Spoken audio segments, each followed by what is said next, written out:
ಆಚಿ chilli powder ಸಖತ್ ಖಾರ ಬಣ್ಣ ಮತ್ತು ರುಚಿ ಆಚಿ ಚಿಲ್ಲಿ ಪೌಡರ್.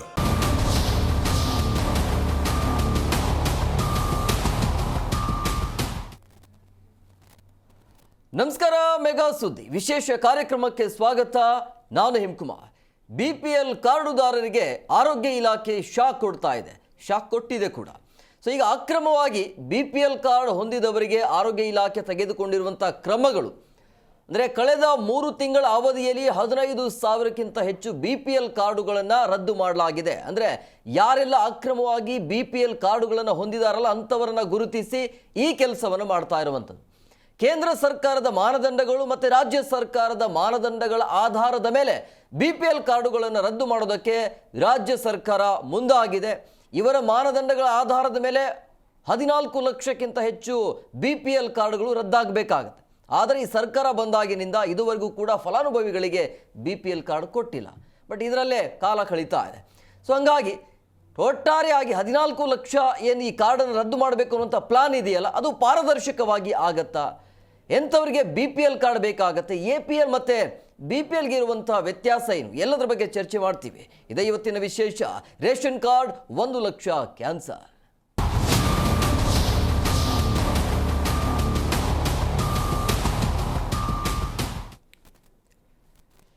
ಈ 1 ಲಕ್ಷ ಏನು ರೇಷನ್ ಕಾರ್ಡ್ ಏನು ಕ್ಯಾನ್ಸಲ್ ಆಗಿದೆಯಲ್ಲ, ಇದು ಬೆಂಗಳೂರಿನಲ್ಲಿ ಮಾತ್ರ. ಒಟ್ಟಾರೆಯಾಗಿ ಇಡೀ ರಾಜ್ಯ ಅಂತ ಬಂದಾಗ ಟೋಟಲ್ 14 ಲಕ್ಷ ರೇಷನ್ ಕಾರ್ಡ್ ಅಂದರೆ BPL ಕಾರ್ಡ್ ಕ್ಯಾನ್ಸಲ್ ಆಗಬೇಕು ಅನ್ನೋಂಥ ಲೆಕ್ಕಾಚಾರ ಇದೆ ಅಂತ. ಸೊ BPL ಕಾರ್ಡ್ ಪರಿಷ್ಕರಣೆ ಆಗ್ತಾ ಇರುವಂಥ ಹಿನ್ನೆಲೆಯಲ್ಲಿ ಬೆಂಗಳೂರು ಮಂದಿಗೆ ಇದು ಶಾಕ್ ಕೊಡ್ತಾ ಇದೆ. 1 ಲಕ್ಷಕ್ಕೂ ಹೆಚ್ಚು ಕಾರ್ಡ್ಗಳು ಈಗ ಬೆಂಗಳೂರಿನಲ್ಲಿ ರದ್ದಾಗಿವೆ. ಆಹಾರ ಇಲಾಖೆ ಈ ರೀತಿಯಾಗಿ ಮೇಜರ್ ಸರ್ಜರಿಯಿಂದ ಜನರಿಗೆ ಚಿಂತೆ ಉಂಟಾಗಿದೆ.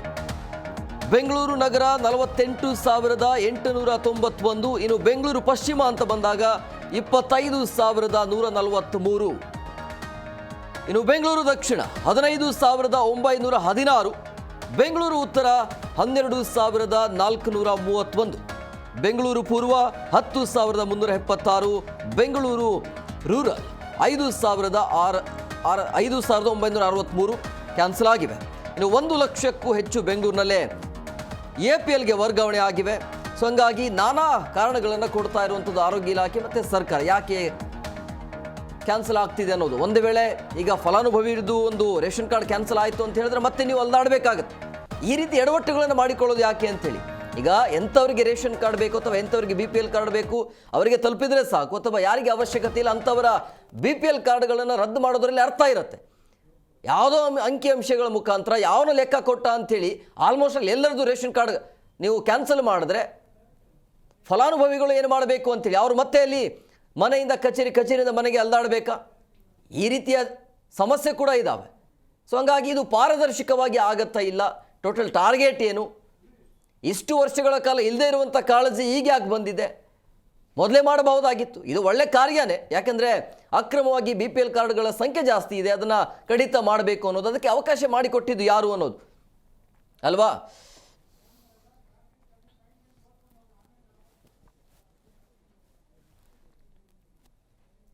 ಇನ್ನು ಪ್ರಮುಖವಾಗಿ ಯಾವ ಕಾರಣಕ್ಕಾಗಿ BPL ಕಾರ್ಡ್ಗಳನ್ನು ರದ್ದು ಮಾಡಲಾಗಿದೆ ಅನ್ನೋದನ್ನು ಕಾರಣ ಕೂಡ ಕೊಡಲಾಗಿದೆ. ಸಾಲ ಮಾಡಿದರೂ ಕೂಡ BPL ಕಾರ್ಡ್ ನಿಮಗೆ ರದ್ದಾಗುತ್ತೆ, ನಿಮಗೆ BPL ಕಾರ್ಡ್ ಸಿಗೋದಿಲ್ಲ ಸಾಲ ಇದ್ದರೂ ಕೂಡ. ಇದು ಹೆಂಗೆ ಗೊತ್ತಿಲ್ಲ. ಇನ್ನು ವಾರ್ಷಿಕ ವರಮಾನ 1,20,000 ಇತ್ತು ಅಂತ ಹೇಳಿದ್ರೆ ಅದು ಕೂಡ ನಿಮಗೆ BPL ಕಾರ್ಡ್ ಸಿಗೋದಿಲ್ಲ. ಅಂದರೆ ಮಂತ್ಲಿ 10,000 ಇತ್ತು ಅಂದರೆ ಅಂಥವರಿಗೆ BPL ಕಾರ್ಡ್ ಇಲ್ಲ. ವರಮಾನ ಕಾರಣಕ್ಕೆ 20,000 ಕಾರ್ಡ್ ಡಿಲೀಟ್ ಆಗಿದೆ ಅನ್ನೋದು. ಇನ್ನು ಇದಾದ ನಂತರ BPL ಇಂದ APLಗೆ 4 ಲಕ್ಷ ಕಾರ್ಡ್ ವರ್ಗಾವಣೆ ಆಗಿದೆ.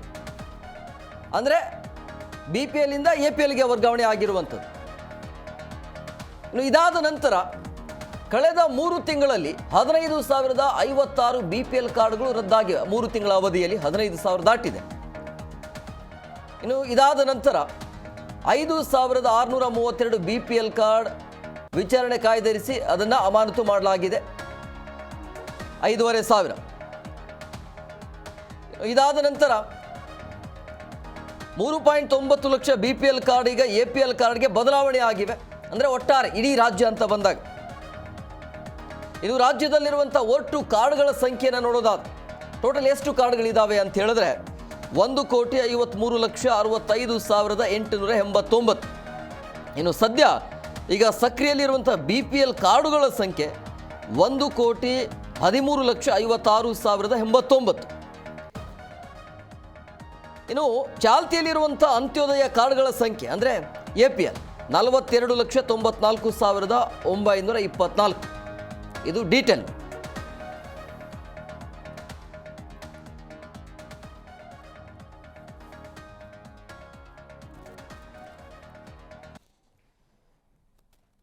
ಈ ಬಗ್ಗೆ ಮಾತನಾಡೋದಕ್ಕೆ ಅತಿಥಿ ಅವರು ಜಾಯ್ನ್ ಆಗಿದ್ದಾರೆ. ನಾನು ಅವ್ರನ್ನ ಕಾರ್ಯಕ್ರಮಕ್ಕೆ ವೆಲ್ಕಮ್ ಮಾಡ್ತೀನಿ. ಸಾಮಾಜಿಕ ಹೋರಾಟಗಾರರಾಗಿರುವಂಥ ರಾಮಲಿಂಗೇಗೌಡರು ಸರ್, ಕಾರ್ಯಕ್ರಮಕ್ಕೆ ಆತ್ಮೀಯವಾದಂಥ ಸ್ವಾಗತ. ಇನ್ನು ಕೆಲವೇ ಕ್ಷಣಗಳಲ್ಲಿ ಸ್ಟುಡಿಯೋದಲ್ಲಿ ಜಾಯ್ನ್ ಆಗ್ತಾರೆ. ರಾಮಲಿಂಗೇಗೌಡರ, ನಿಮ್ಮ ಹತ್ರನೇ ಬರ್ತೀನಿ. ಈ ಮಾನದಂಡಗಳ ಬಗ್ಗೆ ನಿಮ್ಮ ಅಭಿಪ್ರಾಯ ಏನು? ಈಗ ಈ ಕೆಲಸ ಆಗಬೇಕಾಗಿತ್ತು, ಯಾವಾಗಲೂ ಆಗಬೇಕಾಗಿದ್ದು ಆಗ್ತಾ ಇದೆ, ಬಟ್ ಮಾನದಂಡ ಕೊಡ್ತಿದೆಯಲ್ಲ, ಅದ್ರ ಬಗ್ಗೆ ನಿಮ್ಮ ಅಭಿಪ್ರಾಯ ಏನು? ಅಲ್ಲ, ಇವರು ಸರ್ಕಾರದವರು 1,20,000 ರೂಪಾಯಿನ ನಿಗದಿ ಮಾಡಿರೋದು ಸರಿ ಇದೆ, ಕರೆಕ್ಟ್, ಒಪ್ಕೊಳ್ಳೋಣ. ಆದರೆ ಅವತ್ತಿಂದ ಇವರೇನು 1,20,000 ರೂಪಾಯಿ ನಿಗದಿ ಮಾಡಿದ್ರು ವಾರ್ಷಿಕ ಆದಾಯ, ಇವತ್ತಿನವರೆಗೂ ಅವತ್ತೇನು ದಿನಸಿ ಸಾಮಾನ್ಯಗಳಾಗ್ಬೋದು, ದೈನಂದಿನ ವಸ್ತುಗಳಾಗ್ಬೋದು, ಅವತ್ತೇನು ನಿಗದಿ ಇತ್ತು ದರ, ಇವತ್ತಿಗೂ ಅದೇ ಇದೆಯಾ ಅನ್ನೋದನ್ನು ಮೊದಲಿಗೆ ನಾವು ನೋಡಬೇಕಿದೆ. ಹೇಗೆ ಈಗ ಲಾಕ್ಡೌನಿಗೆ ಮುಂಚೆ 70 ರೂಪಾಯಿ ಇದ್ದಂಥ ಆಯಿಲ್ ಇವತ್ತು 140 ರೂಪಾಯಿ ಇದೆ. ಪ್ರತಿಯೊಂದು 1 to ಡಬಲ್ ಆಗಿರುವಂಥದ್ದು ಈಗ ಆಗಿದ್ರೆ, ಸಂಬಳನೂ ಕೂಡ ಒಂದಷ್ಟು ವೇತನಗಳು ಜಾಸ್ತಿ ಆಗಿದೆ. ಈಗ ನಾವು 10,000 ರೂಪಾಯಿ ಕೆಲಸ ಮಾಡ್ತಿದ್ದೀವಿ, ಈಗ ಕಾರ್ಮಿಕ ಇಲಾಖೆ 15,000 20,000 ರೂಪಾಯಿ ಇಂತಿಂಥ ವರ್ಗದವರೆಗೆ ನಿಗದಿ ಮಾಡಬೇಕು ಅಂತ ಬೇಸಿಕ್ ಸ್ಯಾಲರಿಗಳು 15,000 ಆಗಿದೆ. ಇನ್ನು ನಾವು ದೈನಂದಿನ ಬಾಡಿಗೆ ಕಟ್ಟೋದು ಎಷ್ಟಿದೆ? ಬಾಡಿಗೆ ಇವತ್ತು ಬೆಂಗಳೂರಲ್ಲಿ ಸಿಂಗಲ್ ಬೆಡ್ರೂಮ್ ಮನೆ 7,000 8,000 ರೂಪಾಯಿ ಇದೆ. ಇದನ್ನ ಕರೆಂಟ್ ಬಿಲ್ ಎಷ್ಟು ಬರ್ತಿದೆ? 1 to ಡಬಲ್ ಕರೆಂಟ್ ಬಿಲ್ ಜಾಸ್ತಿ ಆಗಿದೆ. ಇದನ್ನೆಲ್ಲ ಮಾನದಂಡವನ್ನು ಅನುಸರಿಸಿ ಇವರು 1,20,000 ಸೀಮಿತಗೊಳಿಸಿರೋದು ಮೊದಲು ಇವರು ತಪ್ಪಿದೆ. ಇವರು ಇನ್ನೂ ಮುತ್ತಾದನ ಕಾಲದಿಂದಲೇ ಇದ್ದಾರೆ ಹೊರತು ಈ ಪ್ರಸ್ತುತ ವಿದ್ಯಮಾನಕ್ಕೆ ಬಂದೇ ಇಲ್ಲ ಇವರು ಇನ್ನ ಪ್ರಸ್ತುತ ಏನು. ಯಾಕೆಂದರೆ ಈ ರಾಜಕಾರಣಿಗಳು ಯಾರು ಹೋಗಿ ಆಯಿಲ್ ತೊಗೊಂಬರೋದಿಲ್ಲ, ದಿನಸಿ ಸಾಮಾನುಗಳನ್ನ ಖರೀದಿ ಮಾಡೋದಿಲ್ಲ, ದೈನಂದಿನ ವಸ್ತುಗಳನ್ನ ಖರೀದಿ ಮಾಡೋದಿಲ್ಲ. ಅದಕ್ಕಾದಂಥ ಮನೆಯವರು ಇರ್ತಾರೆ, ಕೆಲಸಗಾರ ಇರ್ತಾರೆ, ಹಾಗಾಗಿ ಇವ್ರಿಗೇನು ಗೊತ್ತಿರೋದಿಲ್ಲ. ಹಾಗಾಗಿ ಸಾಮಾನ್ಯ ಜನರ ಒಂದು ಗೋಳು ಮತ್ತೆ ಬೇರೆಯವ್ರು ಇಟ್ಕೊಂಡಿರ್ತಾರೆ, ಅವ್ರಿಗೂ ಗೊತ್ತಿರೋದಿಲ್ಲ. ಅಲ್ಲ, ಅವ್ರಿಗೆ ಗೊತ್ತಿರುತ್ತೆ, ಯಾರು ಕೆಲಸಕಾರ ಮಾಡೋರು ಗೊತ್ತಿರುತ್ತೆ, ಇವ್ರಿಗೆ ಗೊತ್ತಿರೋದಿಲ್ಲ, ರಾಜಕಾರಣಿಗಳಿಗೆ ಗೊತ್ತಿರೋದಿಲ್ಲ. ಹಾಗಾಗಿ ಇವರು ನಾವೀಗ ಒಬ್ಬ ಬಡವ ಮಧ್ಯಮ ವರ್ಗದವನು ನಾನೊಂದು ಲೋನ್ಗೆ ಹೋಗಬೇಕು, ಒಂದು ಸ್ಕೂಟ್ರ್ ತಗೋಬೇಕು 1,00,000 ರೂಪಾಯಿದು ಅಂದ್ರೆ, ಈಗ ಮುಂಚೆ ಇದ್ದದ್ದು 60-70,000 ರೂಪಾಯಿ ಇದ್ದಿದ್ದು ಈಗ ಆಲ್ರೆಡಿ 1,20,000 ರೂಪಾಯಿ 2 ವೀಲರ್ ಆಗಿದೆ, ಒಂದು ಆಕ್ಸಿಸ್ ಗಾಡಿ. ಅಂತ ಒಂದು ಗಾಡಿ ತಗೋಬೇಕು ಅಂದಾಗ ಬ್ಯಾಂಕ್ನವ್ರು ಕೇಳ್ತಾರೆ, ಏನಿದೆ ಅದೇ ನಿಮ್ಗೇನು ಇದಿದೆ ಅಂತ ಕೇಳ್ತಾರೆ. ನಾನು ಹೌದಪ್ಪ, ನಾನೊಬ್ಬ ಯಾವುದೋ ಒಂದು ವಾಚ್ಮನ್ ಕೆಲಸನ ಇನ್ನೊಂದು ಮತ್ತೊಂದು ಕೆಲಸ ಮಾಡ್ತಿದ್ದೀನಿ, ಇಷ್ಟೊಂದು 10,000-15,000 ಅಥವಾ 20,000 ರೂಪಾಯಿ ಸಂಬಳ ಬರ್ತದೆ ಅಂದರೆ ಅವ್ನು IT ರಿಟರ್ನ್ ಮಾಡಿದ್ಯಾ ಅಂತ ಕೇಳ್ತಾನೆ. ಅದಕ್ಕಾದ್ರೂ ನಾನು ಹೋಗಿ IT ರಿಟರ್ನ್ ಮಾಡಿದ್ದೀನಲ್ಲ, 6 ಲಕ್ಷ ರೂಪಾಯಿವರೆಗೂ ನಾನು IT ರಿಟರ್ನ್ಸ್ ಮಾಡಿದ್ರೆ 1 ರೂಪಾಯಿನೂ ನಾನು ಕಟ್ಟೋ ಆಗಿಲ್ಲ. ಈಗ 7 ಲಕ್ಷ ರೂಪಾಯಿನ ಏನಾದರೂ ಮುಂದಿನ ವರ್ಷದಿಂದ 7 ಲಕ್ಷ ರೂಪಾಯಿ ನಾನು ತೋರಿಸಿದ್ರೆ 25,000 ಅದಕ್ಕೆ ಫ್ರೀ ಇದೆ. ಈಗ ಈ ವರ್ಷ ಪ್ರಸ್ತುತ 7 ಲಕ್ಷ ನಾನು ಇನ್ಕಮ್ ತೋರಿಸಿದ್ರೆ 25,000 ರೂಪಾಯಿ ಕಟ್ಟಬೇಕಿದೆ ನಾನು. ಸೊ 6 ಲಕ್ಷ ರೂಪಾಯಿ ತೋರಿಸಿ ನಾನೊಂದು 2 ವೀಲರ್ನ ತಗೋತೀನಿ ಅಂದರೆ ಇವರು ಹೋಗಿ ನನ್ನ BPL ಕಾರ್ಡ್ನ ರದ್ದು ಮಾಡ್ತಾರೆ ಅಂದರೆ ಇದು ಯಾವ ವಿಚಾರ? ಮತ್ತು ಯಾರು ಇದನ್ನು ಹೇಳಿದ್ರು ಅಂತ ಗೊತ್ತಿಲ್ಲ, ಯಾರೋ ಸಲಹೆ ಕೊಟ್ಟರು ಅನ್ನೋದು ಗೊತ್ತಿಲ್ಲ, ಅಥವಾ ಸುಮ್ಮನೆ ಒಂದು ವೇಳೆ ನನಗನ್ಸೋದು ಈಗ ಆಲ್ರೆಡಿ ಇದು 2ನೇ ಬಾರಿ ನಾವು ಈ ವಾಹಿನಿಯಲ್ಲಿ ನಾವು ಚರ್ಚೆ ಮಾಡ್ತಿರುವಂಥದ್ದು ಈ BPL ಕಾರ್ಡ್ ವಿಚಾರದಲ್ಲಿ. ನನಗನ್ಸುತ್ತೆ ಇವರು ಏನು ಈಗ ದುಡ್ಡು ಕೊಡ್ತೀವಿ ಅಂತ ಹೇಳಿದ್ರು, 10 kg ಅಕ್ಕಿ ಹೇಳಿದ್ರು ಸಿದ್ದರಾಮಯ್ಯನವರು, 10 kg ಅಕ್ಕಿ ಕೊಡೋಕ್ಕೆ ಆಗಲಿಲ್ಲ ಇದುವರೆಗೂ. ಇವರು 5 kg ಅಕ್ಕಿ ಕೊಡ್ತೀನಿ ಅಂದರು, ಅದು ಆಗಲಿಲ್ಲ. ಮತ್ತು ಈಗ 5 kg ಅಕ್ಕಿ ಕೊಟ್ಟು ದುಡ್ಡು ಕೊಡ್ತೀವಿ ಅಂದರು. ದುಡ್ಡು ಎಷ್ಟು ಜನಕ್ಕೆ ಬಂತು? ಬಹುತೇಕ 50% ಜನಗಳಿಗೆ ದುಡ್ಡೇ ಬಂದಿಲ್ಲ. ಭಾಗ್ಯಲಕ್ಷ್ಮಿ ಹಣ 2,000 ರೂಪಾಯಿ ಅದು ಹೋಗೇ ಇಲ್ಲ, ಸದನದಲ್ಲೂ ಚರ್ಚೆ ಆಗ್ತಿದೆ, ಬೆಳಗಾವಿ ಅಧಿವೇಶನದಲ್ಲೂ. ಅಲ್ಲಿಗೆ ಅರ್ಥ ಮಾಡ್ಕೊಳ್ಳಿ, ಇವ್ರ ಹತ್ರ ದುಡ್ಡಿಲ್ಲ, ಜನಗಳಿಗೆ ಹೊಟ್ಟೆಗೆ ಅನ್ನ ಹಾಕುವಂಥ ಅನ್ನರಾಮಯ್ಯ ಅಂತ ಏನಂತಾರೆ, ಅನ್ನರಾಮಯ್ಯನಿಗೆ ಯೋಗ್ಯತೆ ಇಲ್ಲ ಈ ಸರ್ಕಾರ ನಡೆಸೋದಕ್ಕೆ. ಹಾಗಾಗಿ ಇವರು ಬಡವರದ BPL ಕಾರ್ಡು ಮತ್ತು ಅವರ ಅನ್ನಕ್ಕೆ ಕತ್ರಿ ಆಗ್ತಿರುವಂಥದ್ದು ನಿಜಕ್ಕೂ ಖಂಡನೀಯ. ದಯಮಾಡಿ ಏನು ಮೊನ್ನೆ ಸದನದಲ್ಲಿ ಪಾರದರ್ಶಕವಾಗಿ BPL ಕಾರ್ಡ್ ಎಂಥವ್ರು ಬೇಕು ಅಂಥವ್ರಿಗೆ ಮಾತ್ರ ಸೀಮಿತ ಆಗ್ತಾ ಇಲ್ಲ, ಸರ್ಕಾರಕ್ಕೆ ಬೊಕ್ಕಸಕ್ಕೆ ಲಾಸ್ ಆಗ್ತಾ ಇದೆ. ಹಂಗಾಗಿ ಬೇಕಾಬಿಟ್ಟಿಯಾಗಿ ಇದನ್ನು ಕ್ಯಾನ್ಸಲ್ ಮಾಡಿ ಅದರಿಂದ ಬರುವಂಥ ಹಣವನ್ನು ತೆಗೆದುಕೊಳ್ಳೋದಕ್ಕೆ ಈ ರೀತಿಯ ಪ್ಲಾನ್ ನಡೀತಾ ಇದೆ ಅನ್ನುವಂಥದ್ದು ನಿಮ್ಮ ಇಲ್ಲ ಒಂದು ಅರ್ಥ ಮಾಡ್ಕೊಳ್ಳಿ ಸರ್. BPL ಕಾರ್ಡ್ ಕೊಡಬೇಕಾದ್ರೂ ಮಾನದಂಡಗಳಿತ್ತಲ್ವ ಸರ್? ಮಾನದಂಡಗಳಿದ್ದಂಥ ಸಂದರ್ಭದಲ್ಲಿ ಈಗ ನಾನು ಒಬ್ಬ ಅರ್ಜಿ ಹಾಕಿದ್ರೆ ನನ್ನ ಪೂರ್ವ ವಿಚಾರ ತಿಳ್ಕೊಳ್ಳೋದೇ ಇವ್ರು ಹೆಂಗೆ ಕೊಟ್ಟರು ಒಂದು BPL ಕಾರ್ಡನ್ನು? ಇವರು ಗೊತ್ತಿದೆ ಕೊಟ್ಟಿದ್ದಲ್ವ? ಅಂದರೆ ಇವ್ರ ಅಧಿಕಾರಿಗಳ ನಿರ್ಲಕ್ಷ್ಯತನ ಇದೆ. ಅಂದರೆ ಅಧಿಕಾರಿಗಳು ಯಾರು ಅರ್ಹರಿದ್ದಾರೆ, ಅನರ್ಹರು ಯಾರಿದ್ದಾರೆ, ಅಥವಾ ಸ್ವಂತ ಮನೆ ಯಾರು ಹೊಂದಿದ್ದಾರೆ ಅನ್ನೋದು ಪೂರ್ವ ವಿಚಾರನೇ ತಿಳ್ಕೊಂಡಿಲ್ಲ. ಅರ್ಜಿ ಹಾಕಿದ್ರು, ದುಡ್ಡು ತಗೊಂಡ್ರು, ಕಾರ್ಡ್ ಕೊಟ್ಟಾಗಿದೆ ಇವರು. ಇದು ಇವ್ರ ತಪ್ಪಿದೆ, ಜನಗಳ ತಪ್ಪಲ್ಲ. ಈಗ ಜನಗಳೇನೋ ಕೊಡ್ತಿದ್ದಾರೆ ಅಂದ್ರೆ ಹೋಗಿ ತಗೊಳ್ಳೋದ್ರಲ್ಲಿ ತಪ್ಪೇನಿದೆ. ಈಗ ನನಗೇನೋ ಅನ್ನ ಸಿಗುತ್ತೆ ಅಂತ ಕೇಳಿದ್ರೆ ನಾನು ಹೋಗೋದ್ರಲ್ಲಿ ತಪ್ಪೇನಿಲ್ಲ ಅಲ್ಲ. ಹಾಗಾಗಿ ಜನಗಳು ತಗೊಂಡಿದ್ದಾರೆ. ಆದ್ರೆ ಅಧಿಕಾರಿಗಳ ಕರ್ತವ್ಯ ಏನು? ಅಧಿಕಾರಿಗಳು ಕಾರ್ಡ್ ಕೊಟ್ಟಂತ ಸಂದರ್ಭದಲ್ಲಿ ನೀವು ಕತ್ತೆ ಮೀಸಕ್ ಹೋಗಿದ್ರಾ? ನಾನು ಆನ್ಲೈನಲ್ಲಿ ಅರ್ಜಿ ಹಾಕಿದ್ದೀನಿ. ಅರ್ಜಿ ಹಾಕಿದ್ಮೇಲೆ ಇವರು ಸಹ ನನ್ನ ಮನೆಯ ಪರಿವೀಕ್ಷಣೆ ಮಾಡಬೇಕಿತ್ತು. ಈಗ ಬೆಂಗಳೂರಲ್ಲಿ ಎಲ್ಲಿದೆ ಸೀಟ್ ಮನೆಗಳು ತೋರಿಸ್ಲಿ ಇವರು? ಬೆಂಗಳೂರಲ್ಲಿ ಸೀಟ್ ಮನೆಗಳಿದೆಯಾ? ಐಷಾರಾಮಿ ಮನೆಗಳು ಕಟ್ತಾ ಇಲ್ವಾ? ಯಾರೋ ಒಬ್ಬ ಬಡವನ ಅವನಿಗೊಂದು ಆಸೆ ಇರುತ್ತೆ, ಸೀಟ್ ಮನೇಲಿ ಇದ್ದೀನಪ್ಪ, ನನ್ನ ಮಕ್ಕಳು ದೊಡ್ಡವರಾದ್ರು, ಇಬ್ರು ಮಕ್ಳಿದ್ದಾರೆ, ನಾನೊಂದು ಸಿಂಗಲ್ ಬೆಡ್ರೂಮ್ ಮನೆಗೆ ಹೋಗೋಣ ಅಂತ ಆಸೆ ಪಡೋದು ತಪ್ಪಾಗಿದ್ರೆ ಇವ್ರು BPL ಕಾರ್ಡ್ ಕಿತ್ಕೋತಾರೆ ಅಂತ ನಾವು ಗುಡಿಸ್ಲಲ್ಲಿ ಇರೋಕ್ಕಾಗ್ತದ? ಆಯ್ತು, ಗುಡಿಸ್ಲೆಲ್ಲಿದೆ? ಕರೆಕ್ಟ್ ಇದೆಯಲ್ಲ? ಸೊ BPL ಕಾರ್ಡ್ ಕೊಟ್ಟಿರೋ ಇವ್ರ ಅಧಿಕಾರಿಗಳ ತಪ್ಪಿದೆ. ಈಗ ಅವ್ರ ಅಧಿಕಾರಿಗಳ ಮೇಲೆ ಹಾಕೊಳ್ಳೋದನ್ನ ಬಿಟ್ಟು ನಮ್ಮಂಥ ಬಡವರು ಜನಗಳನ್ನು BPL ಕಾರ್ಡ್ನ ಕಿತ್ಕೊಂತಿರುವಂಥದ್ದು ಇದು ಅಕ್ಷಮ್ಯ ಅಪರಾಧ. ದಯಮಾಡಿ ನಾನು ಸರ್ಕಾರಕ್ಕೆ ಒತ್ತಾಯ ಮಾಡ್ತೀನಿ, ಏನು BPL ಕಾರ್ಡ್ ರದ್ದು ಮಾಡ್ತೀವಿ ನೀವು ಮಾಡಿ, ನೀವು ಪಾರದರ್ಶಕತೆಯಿಂದ ಮಾಡಿ. ನನಗೂ ಗೊತ್ತಿದೆ ಎಷ್ಟು ಜನ ಸ್ವಂತ ಮನೆ ಇರೋರು ಬಾಡಿಗೆ ಬರ್ತಿರೋಂಥವ್ರು ತಗೊಂಡಿದ್ದಾರೆ ಅಂತ ನಮಗೂ ಗೊತ್ತಿದೆ. ಜೊತೆಗೆ ಸೊಸೈಟಿಲಿ ಏನು ಅಕ್ಕಿ ನ್ಯಾಯಬೆಲೆ ಅಂಗಡಿಲಿ ಅಕ್ಕಿ ಕೊಡ್ತಾನಲ್ಲ, ಆತನಿಗೆ ವೆರಿ ಕ್ಲಿಯರ್ ಆಗಿ ಗೊತ್ತಿದೆ ಯಾರು ಶ್ರೀಮಂತ, ಯಾರು ಬಡವ, ಯಾರು ಬಲ್ಲಿಗ ಅಂತೇಳಿ ಪರವಾಗಿ ಗೊತ್ತಿದೆ. ಅವ್ರ ಹಬ್ಬನ್ನ ಇವರು ಮೀಟಿಂಗ್ ಕರೆದು, ನೋಡಪ್ಪ ಇದು ನಮ್ಮ ಸರ್ಕಾರ ನಡ್ಸೋಕ್ಕಾಗ್ತಿಲ್ಲ, ನಡ್ಸೋಕ್ಕೆ ಯೋಗ್ಯತೆ ಇಲ್ಲ, ನಮ್ಮ ಖಜಾನೆಯಲ್ಲಿ ದುಡ್ಡಿಲ್ಲ, ದಯಮಾಡಿ ನಿನ್ನ ನ್ಯಾಯಬೆಲೆ ಅಂಗಡಿ ವ್ಯಾಪ್ತಿನಲ್ಲಿ ಯಾರು ಬಡವರಿದ್ದಾರೆ, ಯಾರು ಶ್ರೀಮಂತರಿದ್ದಾರೆ, ಅವ್ರದ್ದೊಂದು ರಿಪೋರ್ಟ್ ಕೊಡೋದು ನನಗೆ ಅಂತೇಳಿ ಆತನೇ ಕೊಟ್ಬಿಡ್ತಿದ್ದ ರಿಪೋರ್ಟು. ಇವರು ಸುಮ್ಮನೆ IT ಇಲಾಖೆಗೆ ಒಂದು ಪತ್ರ ಬರೆದಿರ್ಬೋದು, IT ಇಲಾಖೆಯವರು ಯಾರ್ಯಾರು IT ರಿಟರ್ನ್ಸ್ ಮಾಡಿದರೆ ಅವ್ರದ್ದೊಂದು ಪಟ್ಟಿ ಕೊಟ್ಟಿರ್ಬೋದು. ಆ ಪಟ್ಟಿ ಆಧಾರದ ಮೇಲೆ ಇವರು ಇಂಥ ಕೆಲಸ ಮಾಡಿದ್ದಾರೆ ಅಂತ ನನಗನ್ನಿಸ್ತಿದೆ. ಅವರು ಅಂದರೆ ನಿಮ್ಗೆ ಈ ರೇಷನ್ ಕಾರ್ಡ್ ಕ್ಯಾನ್ಸಲ್ ಮಾಡೋದು ಪಾರದರ್ಶಕವಾಗಿ ನಡೆಯುತ್ತಂತ ಅನ್ಸುತ್ತಾ? ಸರ್, ಈಗ ನಾನು ಹೇಳ್ತೀನಿ, ಇವರು ಇದು ಪಾರದರ್ಶಕತೆ ಹೆಂಗೆ ನಡೀತಿಲ್ಲ. ಇವ್ರು ನಡೆಸಿ ಈ ತೆಗೆದಿರೋದೇನಕ್ಕೆ ಅಂದರೆ ಇವ್ರು ಖಜಾನೆಯಲ್ಲಿ ದುಡ್ಡಿಲ್ಲ, ಇಲ್ಲಿಂದ ತಂದು ಕೊಡ್ತಾರೆ ಅಕ್ಕಿನ. ಕಾಳಸಂತೆಲಿ ಇವತ್ತಿಗೂ ಬೆಂಗಳೂರಿಂದ ಆಚೆ ಕಾಳಸಂತೆಲಿ ಅಕ್ಕಿ ಹೋಗ್ತಿದ್ದಿಲ್ಲ, ಅದನ್ನೇ ಇವ್ರ ಕೈಲಿ ತಡೆಯೋಕ್ಕಾಗ್ತಿಲ್ಲ. ಇವ್ರು ಅದನ್ನ ತಡೆಯೋಕ್ಕಾಗದಿರೋರು ಬಡವ್ರನ್ನ ಅಕ್ಕಿಗಳನ್ನ ಕಿತ್ಕೊಂತಿರೋದು. ಇವ್ರು ನಿಜವಾಗ್ಲೂ ಪಾರದರ್ಶಕತೆಯಿಂದ ಮಾಡಬೇಕು, ಭ್ರಷ್ಟಾಚಾರವನ್ನು ನಿಲ್ಲಿಸಬೇಕು. ಅಕ್ಕಿಯನ್ನು ಪ್ರಾಮಾಣಿಕ ಯಾರು ಅರ್ಹರಿದ್ದಾರೆ, ಬಡವರಿದ್ದಾರೆ, ಬಲ್ಲಿದ್ದಾರೆ ಅವ್ರಿಗೆ ತಲುಪಬೇಕು ಅನ್ನೋದಾದರೆ ಇವರು ಕಾಳಸಂತೆಯಲ್ಲಿ ಹೋಗ್ತಿದೆಯಲ್ಲ, ಇವರು ಡಿಪೋಗಳಿಂದ ಹೋಗ್ತಿದೆಯಲ್ಲ, ಆ ಡಿಪೋಗಳಿಂದ ಹೋಗೋಕ್ಕೆ ಈಗ ಆಯ್ತು ಯಾವ ಡಿಪೋದಲ್ಲಿ ಅಂದರೆ ಡಿಪೋ ಅಂದರೆ ಮೇನ್ ಅದೊಂದು ಸಗಟು ಮಾಳಿಗೆ ಇರ್ತದಲ್ಲ, ಯಾವ ಸಗಟು ಮಾಳಿಗೆಯಲ್ಲಿ ಇವ್ರದ್ದೊಂದು CC ಕ್ಯಾಮ್ರಾ ಇದೆ ತೋರ್ಸಕ್ಕೆ ಹೇಳಿ ಬೆಂಗಳೂರಲ್ಲಿ. ಒಂದೇ ಒಂದು ಸಗಟು ಮಳಿಗೆಯಲ್ಲಿ ಒಂದೇ ಒಂದು CC ಕ್ಯಾಮ್ರಾ ಇದ್ದರೆ ತೋರ್ಸಕ್ಕೆ ಹೇಳಿ ನೋಡೋಣ. ಒಂದೇ ಒಂದು ಸಗಟು ಮಳಿಗೆಯಲ್ಲಿ CC ಕ್ಯಾಮ್ರಾ ಇಲ್ಲ. ಒಂದು ಲಾರಿ ಲೋಡ್ ಮಾಡ್ಕೊಂಡು ನ್ಯಾಯಬೆಲೆ ಅಂಗಡಿಗೆ ಡಿಸ್ಟ್ರಿಬ್ಯೂಟ್ ಮಾಡೋಕ್ಕೆ ಹೋಗುತ್ತೆ ಅಂದರೆ ಅದ್ರ ಹಿಂದೆ ಲಾರಿ ಹಿಂದೆ ಒಬ್ಬ ಫುಡ್ ಇನ್ಸ್ಪೆಕ್ಟ್ರು ಜೊತೆಲಿ ಹೋಗಬೇಕಿದೆ. ಫುಡ್ ಇನ್ಸ್ಪೆಕ್ಟ್ರು ನೇತೃತ್ವದಲ್ಲೇ ಲಾರಿಗೆ ಲೋಡ್ ಆಗಬೇಕಿದೆ. ಯಾವನ್ ಮಾಡಿದರೆ ತೋರ್ಸಕ್ಕೆ ಡಾಕ್ಯುಮೆಂಟ್ ನೋಡೋಣ. ಎಲ್ಲ ಲೋಪದೋಷಗಳು ಇವ್ರ ಅಧಿಕಾರಿಗಳದ್ದು, ಇವ್ರ ಸರ್ಕಾರದ್ದು. ಆದರೆ ಇಲ್ಲಿ ಬಲಿಪಶು ಆಗ್ತಿರೋದು ಮಾತ್ರ ಮಧ್ಯಮ ವರ್ಗದ ಜನಗಳು. ಈ BPL ಮತ್ತು APLಗೆ ಇರುವಂಥ ವ್ಯತ್ಯಾಸ ಏನು? BPL ಫ್ರೀಯಾಗಿ ಅಕ್ಕಿ ಕೊಡ್ತಾರೆ, ಒಬ್ಬ ವ್ಯಕ್ತಿಗೆ 5 kg ಕೊಡ್ತಿದ್ದಾರೆ. ಅಥವಾ ರಾಗಿ ಕೊಟ್ಟಂಥ ಸಂದರ್ಭದಲ್ಲಿ 2 kg ರಾಗಿ 3 kg ಅಕ್ಕಿ ಕೊಡುವಂಥದ್ದು ಮಾಡ್ತಿದ್ದಾರೆ. ಈಗ APL ನನಗೆ ಅಕ್ಕಿ ಬೇಕು ಅಂದರೆ ನಾನು ಇಂತಿಷ್ಟು ದುಡ್ಡು ಕಟ್ಬಿಟ್ಟು ತಗೊಳ್ಳೋವಂಥದ್ದು APL ಕಾರ್ಡ್.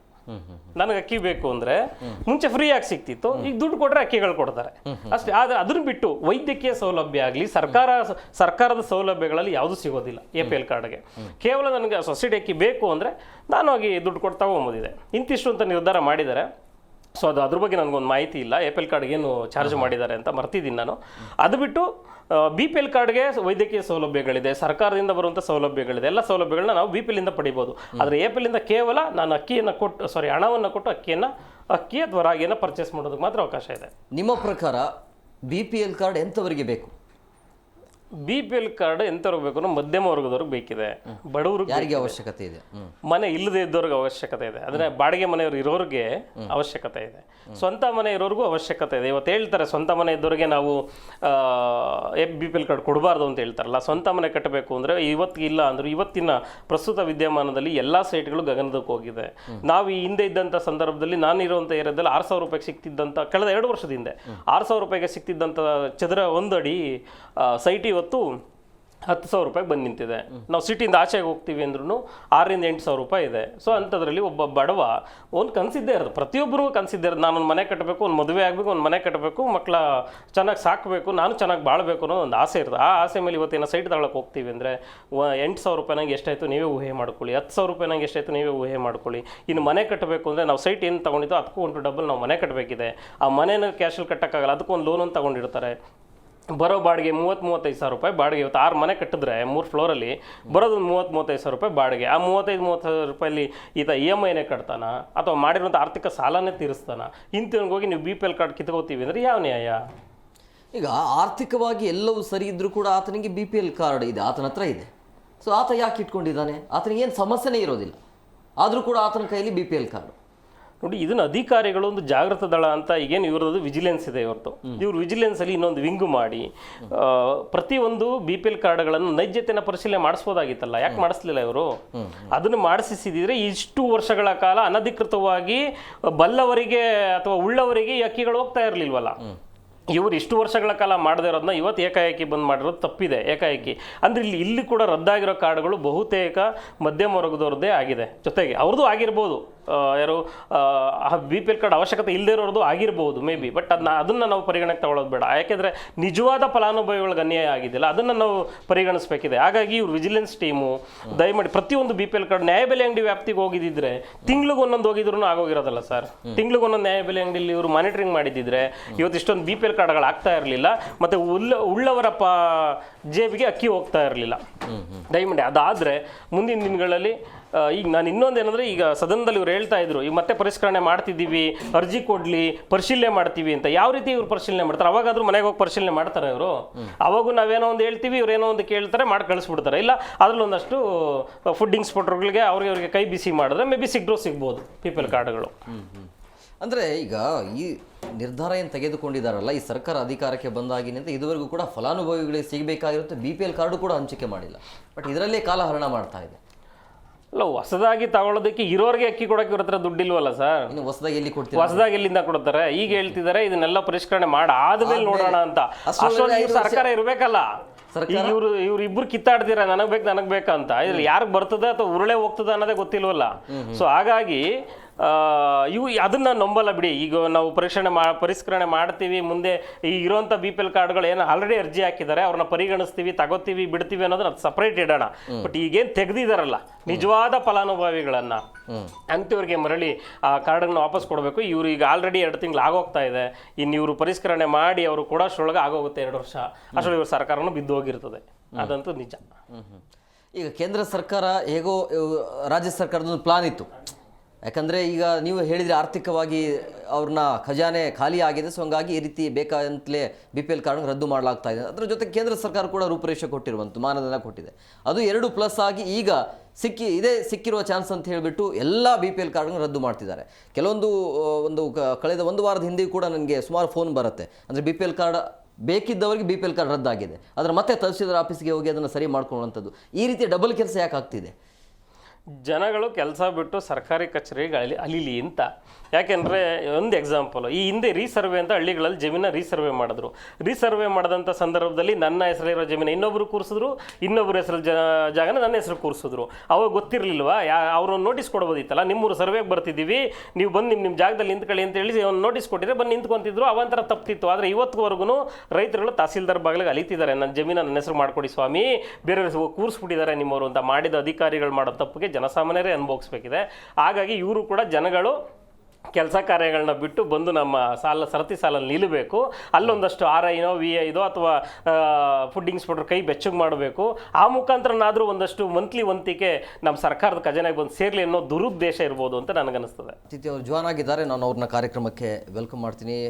ನಾಗರಾಜು ಅಂತೇಳಿ ರಾಜ್ಯ ಪ್ರಧಾನ ಕಾರ್ಯದರ್ಶಿ ಬೀದಿ ಬದಿ ವ್ಯಾಪಾರಿ ಒಕ್ಕೂಟ ಸಂಘದ ಸದಸ್ಯರು. ಸರ್, ಕಾರ್ಯಕ್ರಮಕ್ಕೆ ಆತ್ಮೀಯವಾದಂಥ ಸ್ವಾಗತ. ನಮಸ್ಕಾರ. ಹಾಗೆಯೇ ಬೀದಿ ಬದಿ ವ್ಯಾಪಾರ ಒಕ್ಕೂಟ ಸದಸ್ಯರಾಗಿರುವಂಥ ಮಧು ಅವರು, ಸರ್ ತಮ್ಮ ಕೂಡ ಕಾರ್ಯಕ್ರಮಕ್ಕೆ ಆತ್ಮೀಯವಾದ ಸ್ವಾಗತ. ಎಸ್ ಸರ್, ನಾಗರಾಜ್ ಸರ್, ಈ ಒಂದು ಮಾನದಂಡಗಳ ಬಗ್ಗೆ ಏನು ಹೇಳ್ತೀರಿ? ಅಂದರೆ ಈ ಆಪರೇಷನ್ ನಡೀತಾ ಇದೆಯಲ್ಲ ರಾಜ್ಯದಲ್ಲಿ, ಸರ್ ಒಟ್ಟಾರೆಯಾಗಿ 14 ಲಕ್ಷ ಕಾರ್ಡ್ಗಳು ರದ್ದಾಗಬೇಕು ಅನ್ನುವಂಥದ್ದು, ಏನು ಹೇಳ್ತೀರಿ? ಎಷ್ಟು ಮುಖ್ಯ ಬೀದಿ ಬದಿ ವ್ಯಾಪಾರಿಗಳಿಗೆ BPL ಕಾರ್ಡು? ಇವತ್ತಿನ ದಿನ ನಾವು ಲೆಕ್ಕಾಚಾರದಲ್ಲಿ ಹೇಳ್ಬೇಕಾದ್ರೆ 14 ಲಕ್ಷ ಅಂತ ಹೇಳ್ತಾರೆ. ಅದು 14 ಲಕ್ಷ ಅಲ್ಲ, 21 ಲಕ್ಷಕ್ಕೂ ಹೆಚ್ಚು ಕಾರ್ಡ್ಗಳು ರದ್ದಾಗ್ತವೆ. ಇದರಲ್ಲಿ 12 ಮಾನದಂಡಗಳನ್ನ ಕೇಂದ್ರ ಸರ್ಕಾರ ನಿರ್ಧಾರ ಮಾಡಿದೆ, 4 ಮಾನದಂಡಗಳನ್ನ ರಾಜ್ಯ ಸರ್ಕಾರ ನಿರ್ಧಾರ ಮಾಡಿದೆ.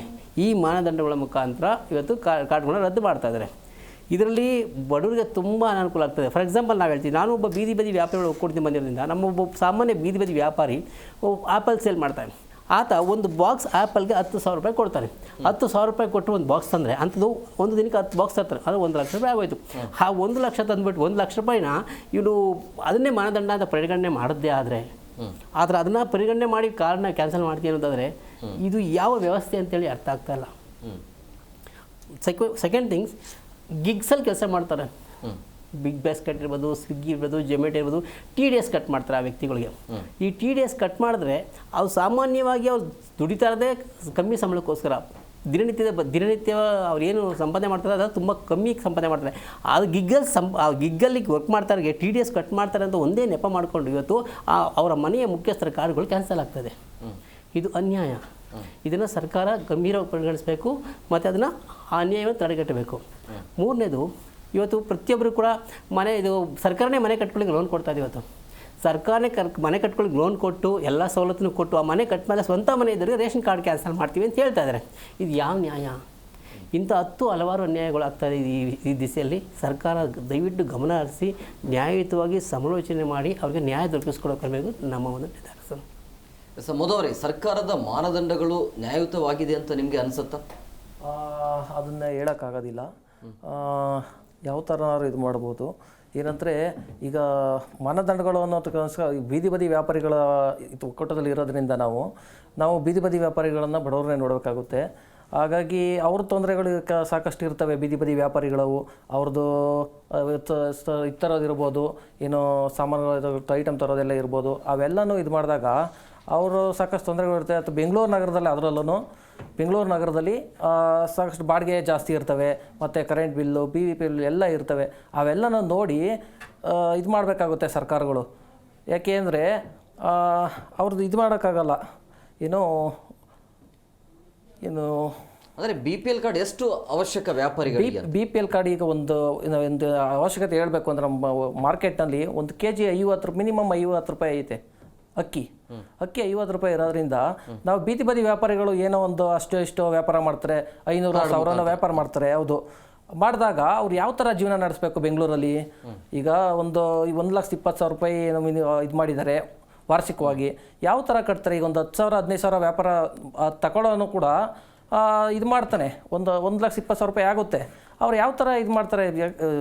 ಬದುಕೋದು ಹೇಗೆ ಬೆಂಗಳೂರಿನಂಥ ನಗರದಲ್ಲಿ? ಈಗ ಮಿನಿಮಮ್ ಒಂದು 5,000 5,000 ರೂಪಾಯಿ 6,000 ರೂಪಾಯಿ ಅಂತೂ ಬಾಡಿಗೆ ಇದ್ದೇ ಕಮ್ಮಿ, ಅಂದರೆ ಕನಿಷ್ಠ ಅಂತ ಹೇಳ್ತಾ ಇರೋದು.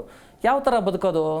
ಅದಕ್ಕೋಸ್ಕರ ಏನು ಮಾಡೋದು, ಇವರು ಆಹಾರ ಇಲಾಖೆಯವರು ಇದನ್ನು ಪರಿಶೀಲನೆ ಮಾಡಿ ಯಾರಿಗೂ ಕೂಡ ಬಡವರಿಗೆ ಅನ್ಯಾಯವಾಗದಿದ್ದ ರೀತಿ ಕ್ರಮ ಕೈಗೊಳ್ಳಬೇಕು ಅಂತ ಹೇಳ್ತೀನಿ.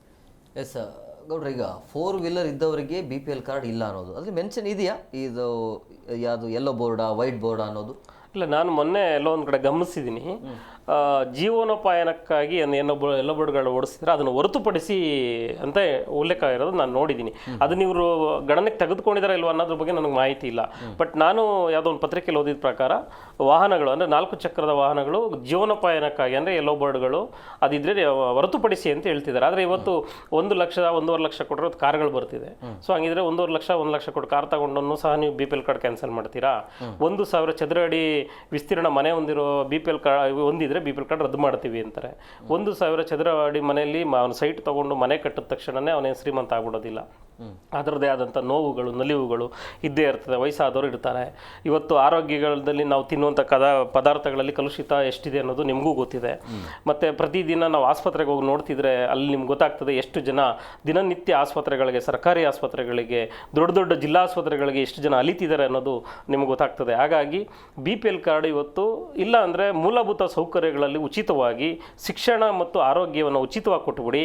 ನಮಗೆ BPL ಕಾರ್ಡು ಬೇಡ, RTI ಅಡಿ ಸೀಟ್ಗಳು ಕೊಡ್ತಾರಲ್ಲ ಅದು ಬೇಡ, ನಮಗೆ ನೀವು ಕೊಟ್ಬಿಡಿ. ಈಗೇನು ಗ್ಯಾರಂಟಿ ಯೋಜನೆ ಅಂತೇಳಿ ಗ್ಯಾರಂಟಿ ಯೋಜನೆಯನ್ನು ಡಿಕ್ಲೇರ್ ಮಾಡಿದ್ರಿ.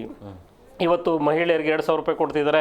ಯಾರೋ ಕಾರ್ ತಗೊಳ್ಬಿಟ್ರು, ಯಾರೋ ಮನೆ ಕಡಿಸ್ಬಿಟ್ರು, ಯಾರೋ ಒಂದು ಏನೋ ಮಗನಿಗೇನೋ ಒಂದು ಬಿಸ್ನೆಸ್ ಮಾಡಿಕೊಟ್ಬಿಟ್ರು ಅಂತೇಳಿ ನಮ್ಮ ಸಚಿವರು ಲಕ್ಷ್ಮೀ ಹೆಬ್ಬಾಳವರು, ಮೇ ಬಿ ಲಕ್ಷ್ಮೀ ಹೆಬ್ಬಾಳ್ಕರ್ ಅನ್ಸುತ್ತೆ, ಅವ್ರು ಹಾಕೊಂಡು ಪೋಸ್ಟ್ ಕೊಟ್ಟಿದ್ದು 2,000 ರೂಪಾಯಿ 2 ವರ್ಷದಲ್ಲಿ.